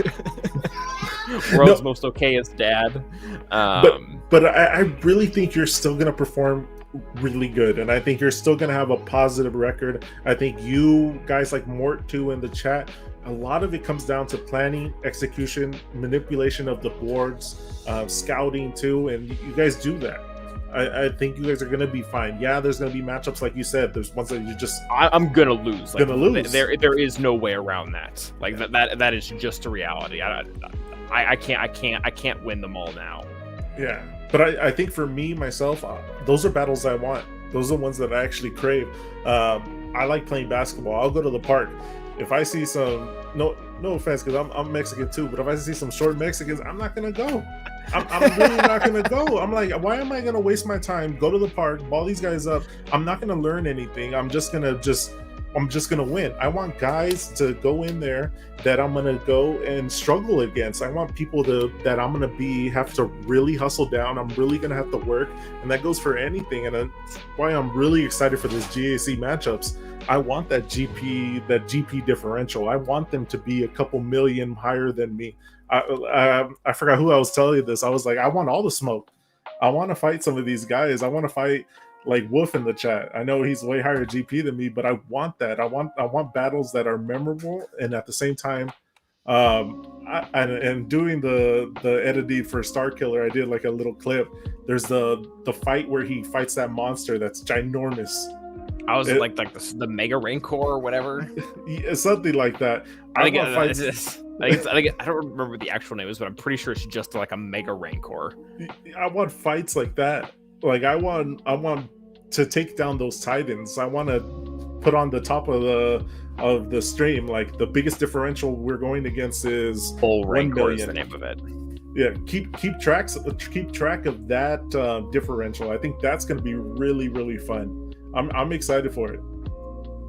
Yeah, I am too, and I do agree with you to a certain extent. Like that we'll be able to hold our own, because I'm already seeing like a lot of these accounts that they don't really care about GAC or much, or F6 or 5, and they're just like, oh, I'm just going to set everything on defense. That's honestly a valid strategy, but until you go up against someone, again, this is just going to sound like super prideful, like someone like us who we understand counters, and I'm going to be able to use Maul on C. I'm going to be able to use Darth Revan on Rey. I'm going to be able to use Jedi Knight Luke on SLKR, and then I'm going to leave my 1 or 2 Galactic Legends on defense, and they won't be able to clear them. That'll be a pretty fun fight, to be honest. Yeah, and that's exactly what I want. I want to go into a battle knowing that I should not win this battle, but we still managed to get the win, either from planning or execution. I think that's going to be a really good feeling. I know, was it last season, 3v3, the last 2 fights, I didn't even stream them. I was like, what's the point? We already saw this fight in round 1. Round 2 is the same thing. Round 3 was the same thing. I think now we're actually going to have fights, especially where we are too. A lot of times Yeah. No, you're good. No. I would say where we are too is a lot of our fights are similar players. Either they don't care sometimes, or if they do care, we outgun them in GLs or we outgun them in mods, and then it becomes a little bit easy. Yeah, we try to make it entertaining, but there's only a certain extent that we can go. Yeah, and I'm excited, especially for these people, to kind of surprise some people. This would be suck. Like, for example, if I went against you, you would probably still crush me, just because, like, like, okay, Calvin knows how to use Maul against C, so I'm not going to put C on defense. Or Calvin knows how to use Janet Luke against Sakira, but like the vast majority of the people that I'm going to be going after, they don't know that. No. Like you would beat me, but like not everyone that has your roster would be able to. And that's the fights that I'm looking forward to. It's like, you should have won. On paper, you should have won, but we ended up with a win. I think those are going to be really, really cool. And I see you chipping about the sound alerts. I got to get on that. My stream is a little weird. I think I set them up on Stream Elements, and I'm supposed to do Streamlabs on this platform. So I'll make sure to get that done. Badger has a quick question too for us. JMK, he unlocked JMK yesterday. Wow, speed range. What do you think? I commented in the chat there, and I can emphasize on this though. He doesn't need to be that fast. There are other Galactic Legends, probably particularly JML, that I would argue that really needs to be fast to be able to get out ahead. For both for the mirrors and for Lord Vader, JMK has no problem kind of coming from behind and taking over. The only reason that you would want him to be super fast is if you're going to put him on defense and you don't want someone's Jedi Master Luke to easily beat him. I'm more so on the offensive. For me, he is the only counter that I have to JMK Cat and Lord Vader. So he's almost going to have to always be on offense. So I'm more 550. So like 550, even you could go as low as 540. Unless you really want to be using him on a lot on defense, then you're going to have to crank him up to something more stupid like 580 or something like that. I'm right there with you. He should probably be your fastest GL. Maybe JML around the same. I think JML is the most. He's the one that he has to go first. He has to get the ability to block. Otherwise, things go south. And appreciate the cheers, Chippy. Yeah, I'm right there with you. I think those two around that 550, 560 range is where I would say. Next stream sound alerts. You'll have a good one. Okay, for sure. I got it, man. I'm gonna add new sounds too. I also want to ask before we wrap up: is there anything you're changing up this GAC mod wise, or are you gonna keep everything a little bit more standard? I do have to change mods. So we had a luxury, and you mentioned this briefly. We had the luxury of going up against a lot of people who didn't really care about GAC. So, for example, I was just using Jedi Master Luke versus SLKR every time because I would never get someone that would out GL me or that would be able to off meta counter my GL, so I wouldn't have to put them on defense. This is no longer the case. We're going to be going up against. We're going to be moving up, and also people are going to be caring a lot more about GAC. So we're going to be losing that luxury. So I've been going both with mods, but also with gear. Is I've been making sure all of my off-meta counters to Galactic Legends can work. So like I've been missing a lot. I've been missing a lot with my Jedi Knight Revan and Hoda mods, trying to make sure their speed order is right to be able to use against SLKR. I've been making sure that all my offense mods are right on Maul and Canderous so that they can beat C. I've been doing testing. I haven't really changed their mods a lot, but I've been doing testing with us for a few comps to beat Rey. But yeah, that's more or less it. Just trying to make sure I have those in my pocket because I know like before it was just kind of an impressive thing to kind of show off to do. Now it's just going to be you do this or you lose. Yeah. I'm right there with you. I'm trying to get that clocked. Big shout out to Zareth too. He has an awesome video about Jedi Knight Revan JKL against SLKR. Has the speeds clocked right there. I was watching that the other day trying to get it done. It's just my mods have been stretched so thin, especially lately. It's really, really bad. I need better mods, especially for counters like that. Because man, old Ben, to put the mods on him to get him around that 275 range is tough. Bastila 2 sucks. It sucks so much. I think I have to look it up right now, but I'm pretty darn sure my Bastila Shan has 3 or 4 plus 20s, and that just really sucks. Like it is just for that counter. I mean, speed doesn't help it's kind of useful for 3v3, but yeah, I'm not a huge fan of having to do that. Yeah, I'm right there with you. It's tough. I think for me, mod wise, I talked about it a little bit last Mad Awesome show. I'm changing Echo's mods to all potency. Just to stop counters, especially the CLS counter, because there is 2 droids on there. One thing I also changed a little bit than more traditional. I put health set and health primaries on my Marauder to stop troopers. I don't know if you've ran into this, but Marauder can get super duper tanky. And then I'm Yeah, also he throwing with the amount of buffs they give, I'm trying to remember what stat it is that he gets. But it's defense. I think it's just raw defense, isn't it? defense. So it's going to become really tanky. I actually put it in Galactic Challenge 2 to kind of see how much stuff he could take. He's almost gets as tanky as, say, like a Malik. It's really, really interesting. I'm going to see how that goes for a couple rounds. And then if it doesn't, then maybe I'll switch back. I'm also going to be running Talon on that squad. I don't know. That's another thing I wanted to ask you a little bit about the new marquees. But Oh yeah, I'm gonna be running that's still Talon early, on man. there. Have at it. Huh? Have at it. For sure.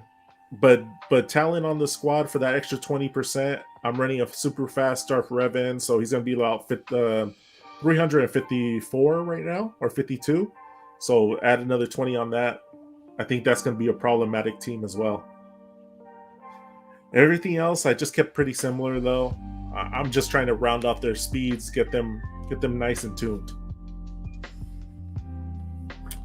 But what about the marquees? Is there any of the marquees that that you're interested in, that you actually geared up, and how do you feel about them?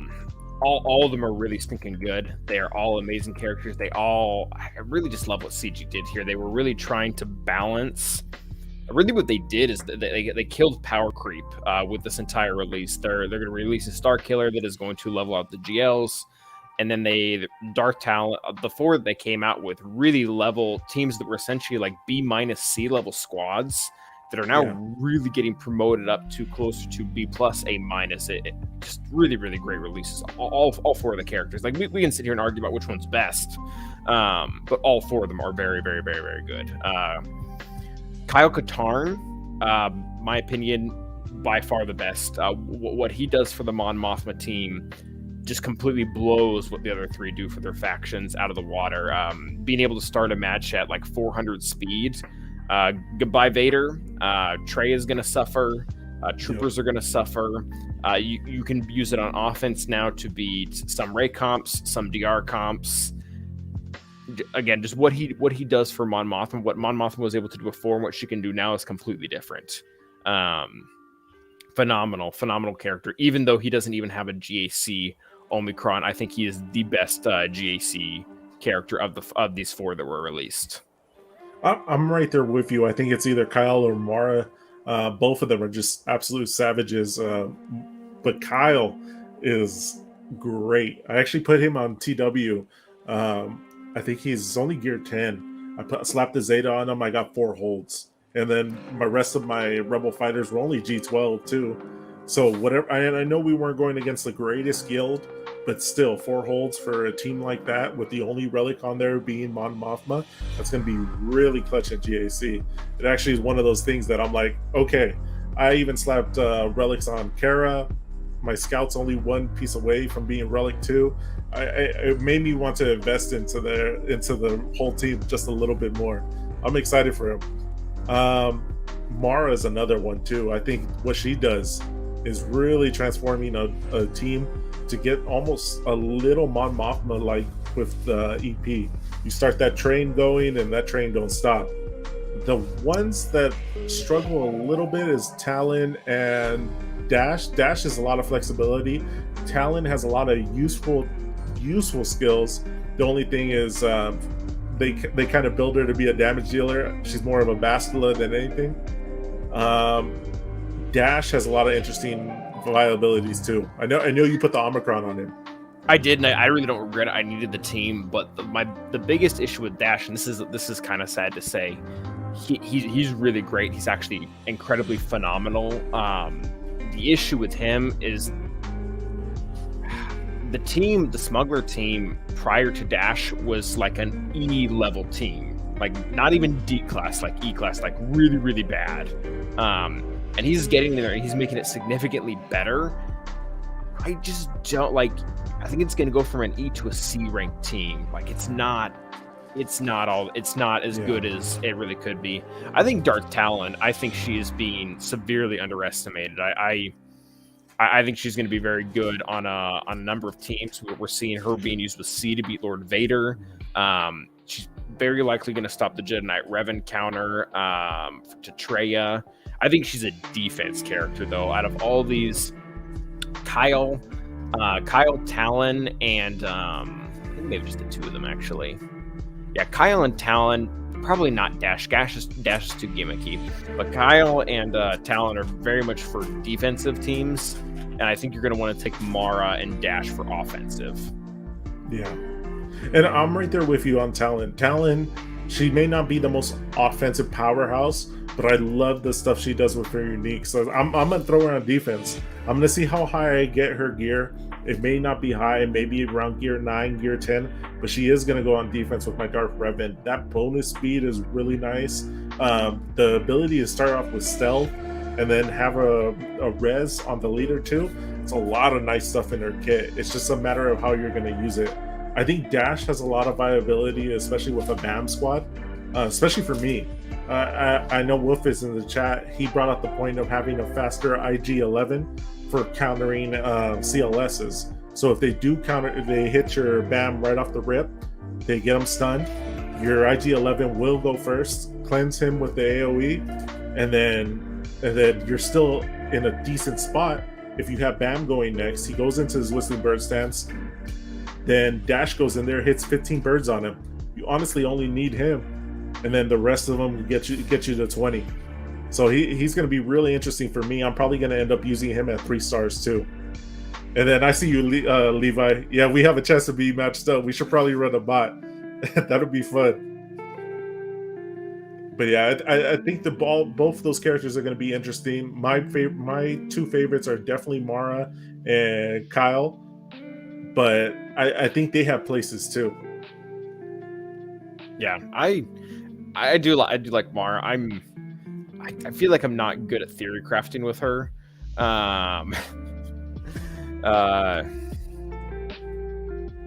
Yeah, one second. I'll just respond to Chippy. Chippy, I don't think you're gonna get matched with Loki just because Loki, I think, has like a 10 million account or a 9 million account. Yeah. So his skill level is gonna be very different from yours in the very beginning.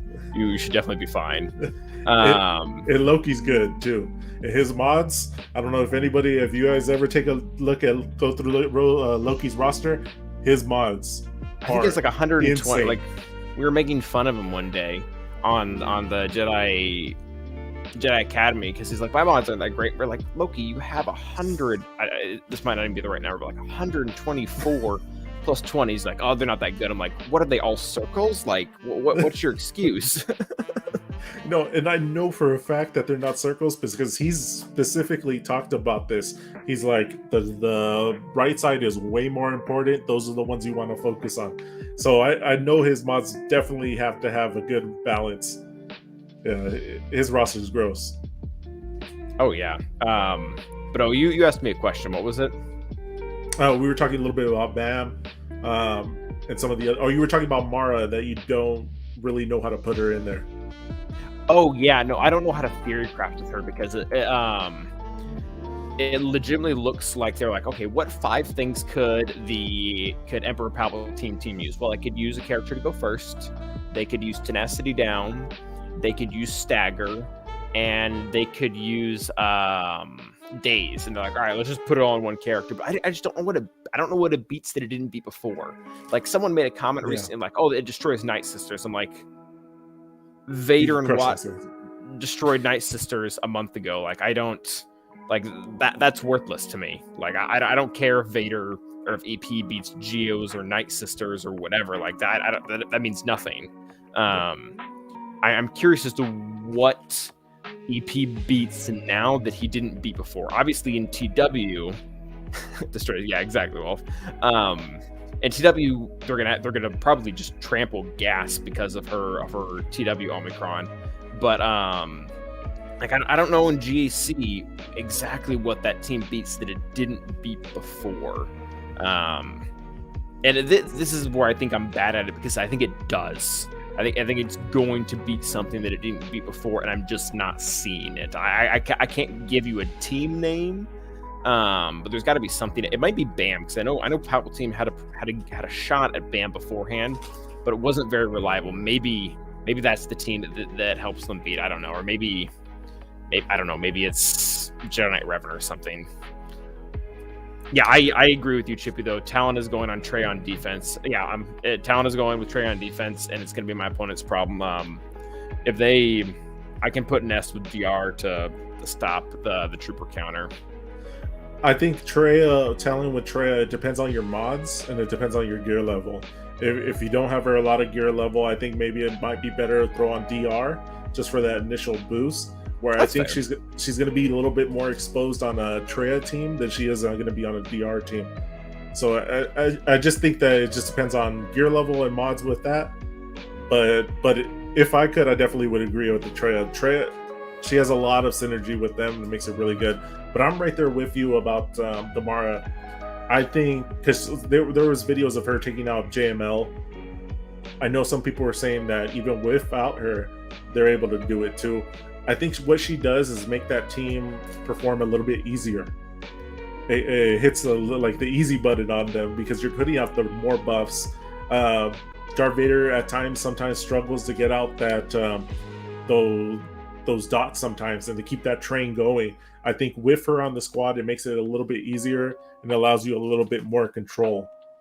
But I'm right there with you. I'm trying to think of is there anything that, and I want to say Bam maybe is really one that comes to mind now that Palp struggled beforehand with that is probably going to be significantly easier now.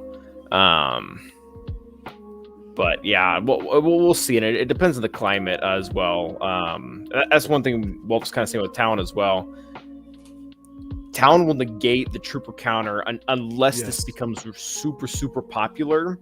And then everyone just makes their Fiat faster. Yeah, they're just going to bump up speed. It just moves the goalpost a little bit. Yeah, they move the goalpost and they force people to put 20 more speed on Piet, then we're just right back where we started. Yeah.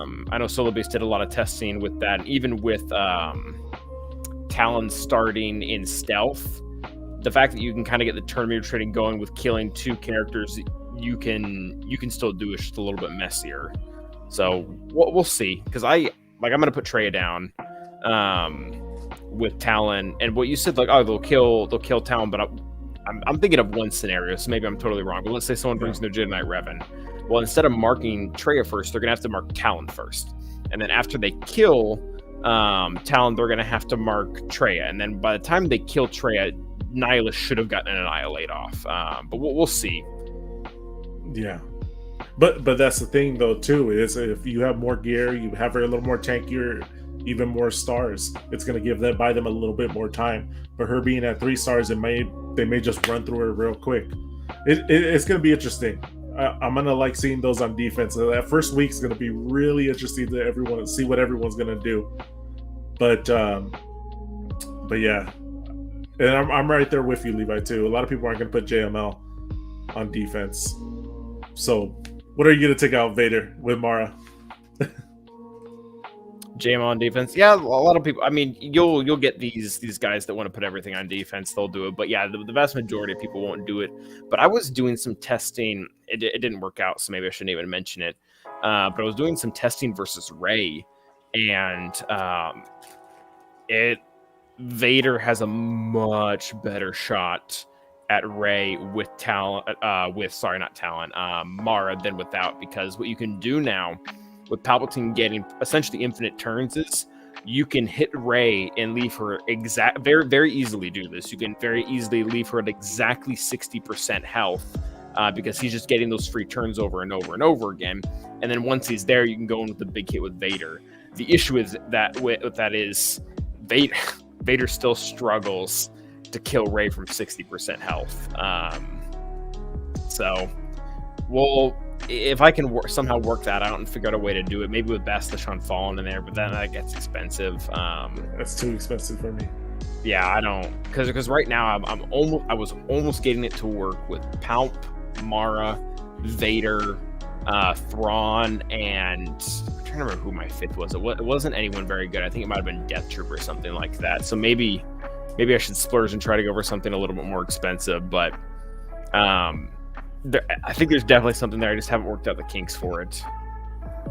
Yeah, it's gonna be interesting. I'm excited to see these characters. There's gonna be a lot of people are gonna use them in all sorts of ways, and I think that's really cool to see. G's part is that they've made these characters. Yes, they have their teams, but they are flexible in other ways too. Like Mara, yeah, you can put him with EP, but she can go somewhere else with Empire. Kyle Katarn, he's a Jedi. He's a little bit more tight cast than the other ones, but they have a lot of flexibility. And I know on Jedi Knight Academy, they were talking a little bit about Dash, and I know Van Seal was here too. He was talking about Boba. That's going to be interesting too. Say you even throw Zam in the mix too, because I know some people were talking about his speed, especially with the Galactic Challenge. He doesn't rarely takes a turn. You throw Zam in the mix, that changes up everything in GAC for Boba. Yeah, I am very curious actually. With we talked about like having to have 22 teams and then slowly over time condensing those teams down. I think Dash is very likely going to happen with him, specifically on a Dad Bod Boba team or on the on a BAM team. Like either of those, he fits and he synergizes really well. And again, maybe I will be pleasantly surprised, but I don't think the Smuggler team is going to go super far with him. The only thing with the Smuggler team is offensively they're going to be good. But I know a lot of people have brought this out that Omicron is really a defensive Omicron, because if you know what you're doing, especially with Dash's lead, you can probably manipulate the prepared to be a constant thing. And it's like Mara, it just puts it on easy mode. Levi, to answer your question, I believe that Zam's Omi is the best Omi in the game. For any game mode, nothing does, in my opinion, nothing does what it does. We were talking about like, what does Mar kind of beat that she doesn't beat beforehand? With her Omi, she beats gas, whereas beforehand, not so much. The Zam Omi lets bounty hunters beat everything that isn't a Galactic Legend. As far as what four would go with them, there's a little bit of mixing and matching you can do with the amount of speed she's giving to the team. But the four that just come to mind are Bosk, Grief, Mando, and then probably just some other damage to either Boba, Django, maybe Embo. But if you have Mando, Grief, and Bosk, you can get contract instantly. You can get contract while you're 80 speed ahead of everyone. You can annihilate someone, and then if you have another really good damage dealer in there, you could probably pick one or two more characters off as well. Yeah, I'm right there with you. I can't wait to put her on me on. She's the next one I'm doing. I did Qui-Gon, but Zams is going to be really, really nice, especially in this new GAC. Yeah, I got Qui-Gon Jinn lined up next. Then I'll probably go ahead and hit Zam once I ever geared. But yeah, I don't know. I have dashes, and I don't know, because I'm really conflicted, because I'm wondering, like, do I build this team up? Like, for me, it's all purple right now. It's gear 11, it's gear 10s, and I'm sitting here thinking, like, would my resources be better elsewhere? Because this is a lot of work to get a team, and if it's just going to end up being a C grade team, that sucks.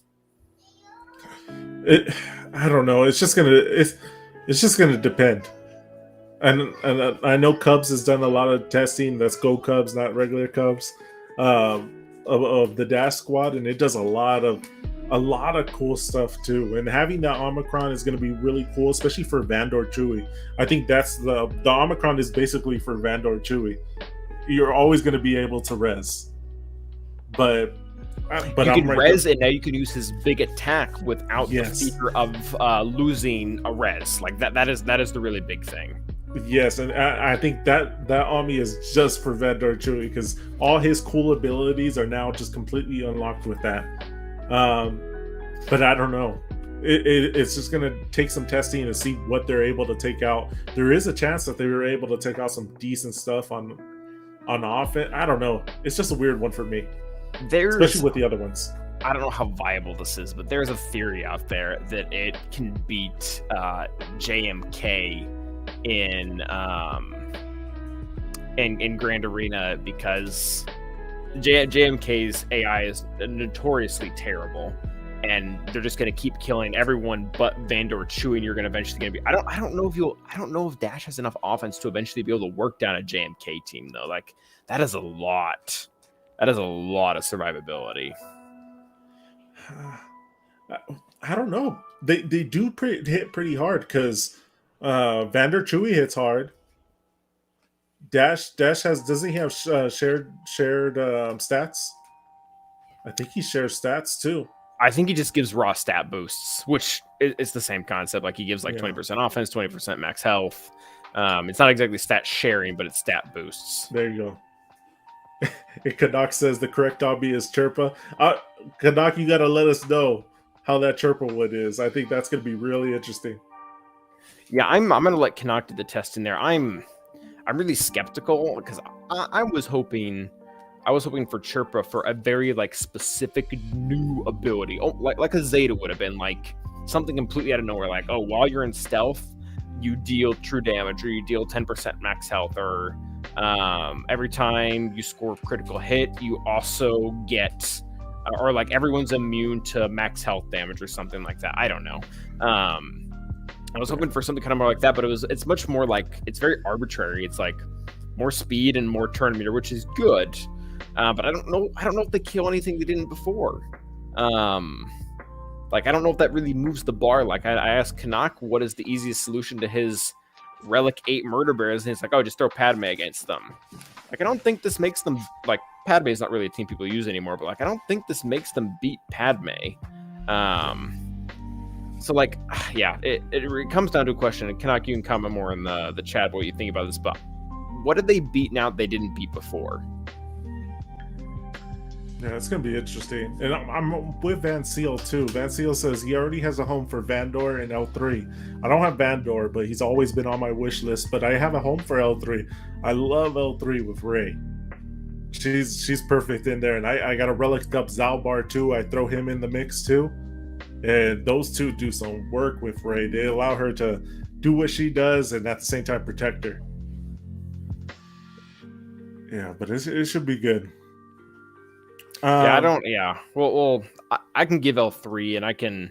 It's just a question of gearing them up, and yeah, I'm so strapped. I'm so strapped for everything. Like I have no credits. I'm even running low on Zetas. I have no like hypo syringes or whatever those things are that came from challenges. Like that's holding me back on like 3 characters right now. Yeah, it's crazy, the gear. Speaking of being strapped and stuff, we know this will probably be the last thing we talk about. You did a bloat stream.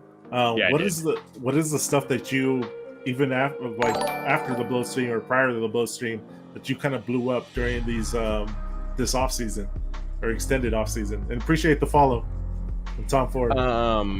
Everything that I bloated that I wasn't able to do on stream.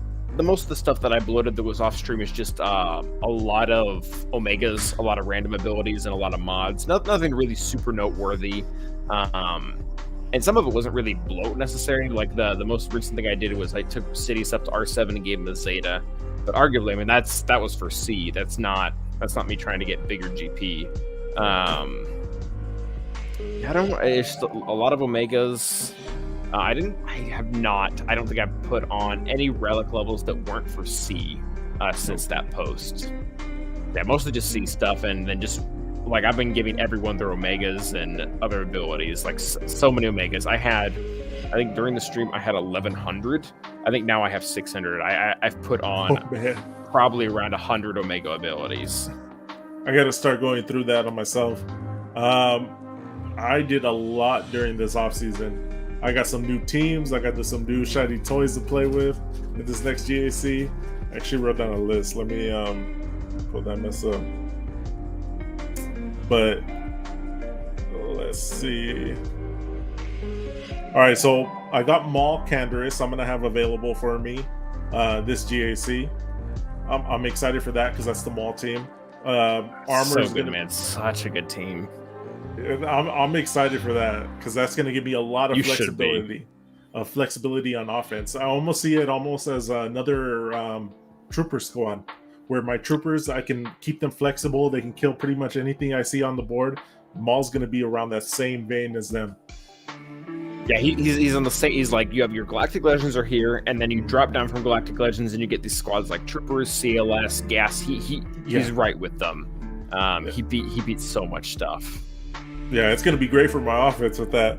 I actually got the JMK Ultimate, so I haven't had it in GAC, so this will be the first season with that.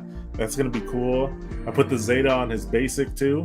That was one of the Zetas that I was going to pass on. I applied it, so that's good. I'm gonna put mine on one of these days when I have more resources, but he's still sitting at 5. It's super clutch for the Vader squad if they have Piet. Obviously, we're probably not going to see Piet in JAC as much, but if they have it, it's really nice to rotate the ability block on them. I got my Ahsoka, regular Ahsoka to R5, so that's going to help that team as well. I put the Zeta on Cam, just because there's going to be some times where I put him, say, with my JMK squad, where it's all Jedi, Galactic Legends Jedi, or Galactic Republic Jedi. And then I'll do that. I like to do that against fast JML. I prefer Cam the squad to make sure they don't get the ability block right in the beginning. Yeah. Or even if I throw it in Qui-Gon, say if the battle or the opponent kind of allows me to do it, that's going to be nice. I put the Zeta on IG-88 and Maul. Just I put it on IG-88 because I do put GG with IG-88 every once in a while, kind of throw things up a little bit. And then Maul Zeta just to give me another team. So we'll see. What else did I get? I went crazy. I got G12 on Grief and Mando. They were been at G11 for the longest. I need to get them up a little bit more. That's going to be nice. Zalbar, I had mentioned it earlier. I got to G13. Kara the G13. Scout's one piece away from G13. I finally got a POW. And then Kyle Katarn too. I got him to G10 with a Zeta. I'm happy with that. I even got an R8 JML. I don't know if did you pull the trigger of that on your account? I did, yeah. I put, I think, 3 R8s out. This is really funny. Jedi Master Luke, Jedi Master Kenobi totally makes sense. And then at the bottom of my heart, I just really, really, really wanted an R8 CLS. So I have an R8 CLS now. I wonder how that's gonna work. That's one of the teams I've always wanted to put relics on, but I just didn't want to mess up my matchmaking, because the more relics you have on them, the quicker things are gonna die. The more tenacity, more everything that you need. These get hard to kill too, because CLS shares his defense, and relics add a huge amount of defense. So if you get him to a higher relic level, and then Nubaka grabs the defense stats and pulls it out to everyone, that makes the team a lot harder to kill. Yeah, I'm right there with you. And Vinny, I'm at what am I at? Tila's gonna absolutely destroy everyone in his bracket for like the first month. 6.6 million GP. Yeah, you're at 6.6 with 5 GLs. Like you were gonna slaughter your first month. I just wonder. I want to, and this is one thing that I really want to know, is what percentage for a win is going to boost you in your skill rate matchmaking, and what is the loss going to do? As I know for certain games, maybe it's like 5%, 10%. I wonder how much it's going to boost you for every win. That's going to be the interesting spot. I don't know. Yeah, that does adjust after every single time, right? Yeah.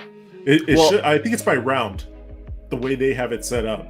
If it's going to work how I think it's going to work, it's not going to be something fixed, because the way they have everything set up now it's different than it was before. Beforehand, it was all set up on like strict limits between Division 1, Division 2, Division 3.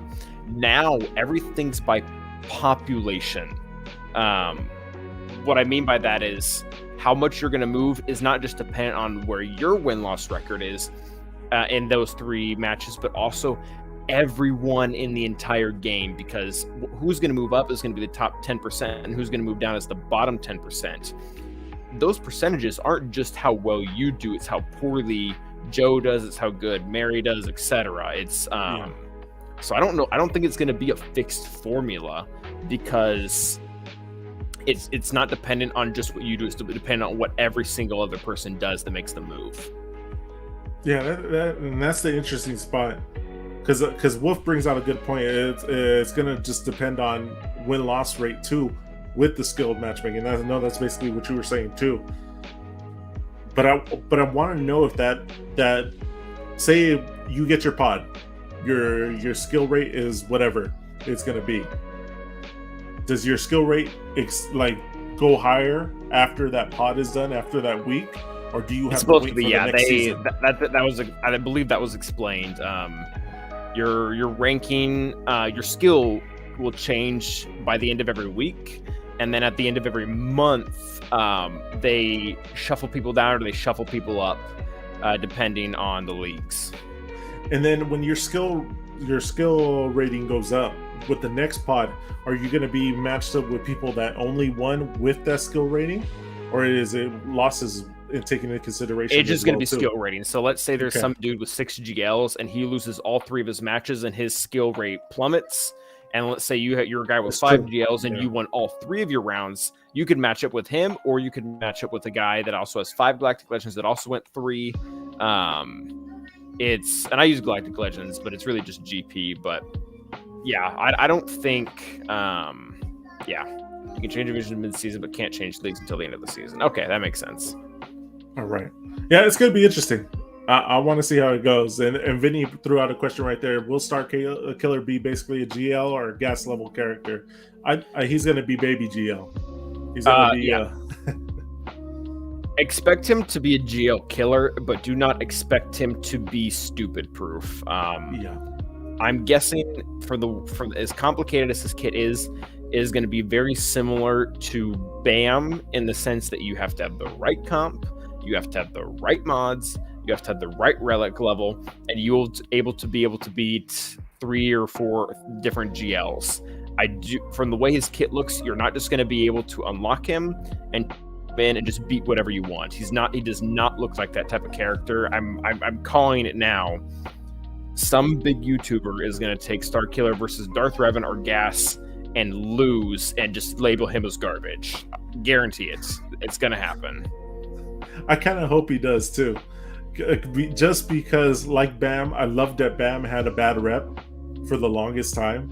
He still does. A lot of people still think he's garbage. I just think that's ridiculous because he's one of my favorite characters in this game. If you mod him correctly, if you have the right turn order, this guy is an absolute destroyer. And I hope Starkiller is in that same vein like you were talking about. You got to have right mods, you got to have the right situation, right team for him to really, really shine. Especially because he's going to be like a baby GL.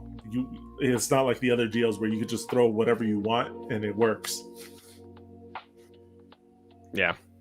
Yeah, so I don't. We'll see. I do think there will be potential, but I think he's not going to be stupid proof. Like, you're not going to be able to bring him in against any team and just button mash, even non-GL teams, and just button mash and beat them. I think there's gonna be a lot of thought process that has to go into making him work the way that CG intended him to. And Vinny, you're completely right about Gas being able to beat some GLs, but the thing with Starkiller, I'm thinking, is he's going to have a bigger range, where he's going to be more versatile with these GLs. And that wording alone already tells you who's stronger. Like, sometimes Gas can beat a GL. By the wording of that, you're obviously saying that Gas is, well, from what I understand, Gas, that's impressive. Like, if Gas can beat a GL, that obviously means he's weaker. So if Starkiller is losing to Gas, like if he can lose to Gas, that's something that is going to be upsetting to a lot of people who either don't realize they just have to put in the work or just don't want to. And I really hope he's more of an offensive character than a defensive character, just because he isn't a GL. He's not going to be a gangbuster on defense. I hope it's like he's built out to be where he's more offensive. And I know the devs talked about this a little bit, where they were saying that he's better on offense basically.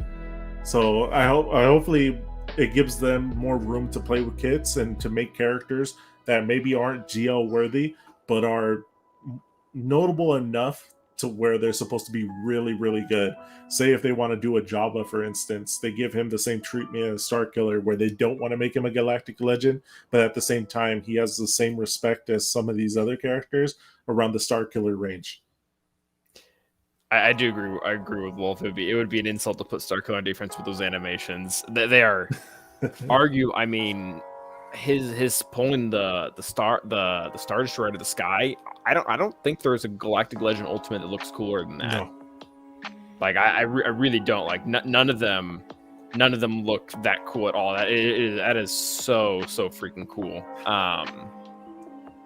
I even had to call my brother. He don't play the game. I was like, bro, I'm about to send you something. You need to check this out because this is dope. This is right up your alley. This is our childhood right here. You need to check this out. And he called me back. He's like, oh my goodness, this is beautiful. I kid you not, though. I did verbatim the exact same thing. I sent my little brother. We played Force Unleashed together a lot. And I sent him a picture of Starkiller coming to the game, and his response was, "That's dope." That's basically my little brother too. I told him, and he was like, "No way." He's all, "That's amazing," because we used to fight over the controller, especially being a story mode game. Hey, you die, my turn. I'm gonna go as far as I can. That's awesome. Was there anything else I wanted to bring out? Anything else you want to talk about? No, dude. I think we covered everything. Yeah, we went pretty long on this one, and we covered a lot of stuff. So hopefully you guys enjoyed this one. Do you want to? I'm gonna grab up your links right now, and you can talk to the chat. Anything you got planning? Any new series? I do. I have something rather large in the works that I actually can't make comments on it yet. Yeah. Pretty much just expect normal GAC streams for me now that GAC is starting back up. There is some other stuff that I'm working on, but I can't talk about it right now. And right there, I dropped Calvin's his Twitch, and let me drop his YouTube as well. Both of them, you guys got definitely give this man a follow. Good stuff. Obviously, you saw on the stream, he knows some stuff. And especially, I'm telling you guys, especially if you guys are some of these mid-range players, if you're not a super high GP, or even if you're a lower GP, guys like Calvin, guys like Mort are great to follow because they help you set your course of what you want to do. Great templates to follow in their footsteps. And I like it, though. Oh, Vinny has the last question before we go. What GL is better, C or Ray? And I know we talked about this a little bit earlier. Standalone, like if you're just looking like which GL is better or is worth more, Ray's the better character. If people are always taking C on offense to try to beat Ray, that says more about Ray than it does C. Like if it's impressive to beat Ray with C, then Ray is the better character. That being said, I still, for anyone who's focused on GAC, which is should be the majority of the community now, C gets you way farther ahead with his Rex than Ray does. So overall character, Ray's better, but everything considered, C is a better investment. And I think if you're going for one of these, it's really going to depend on your roster too. What other GLs do you have? Do you need a defensive GL? Ray's probably one of the best defensive ones outside of Lord Vader. If you need more punch on offense, C's your man right there. Takes a lot of stuff, but it doesn't need a lot more tunes. Give him a watt, and you're cooking with Crisco at that point. But yeah. But all right, that's gonna call it for us. We'll see you next time on the Mad Awesome Show. Stay awesome, guys. Bye, Felicia. All right. Good stuff, man. I did. Good stuff. It was a pleasure as always.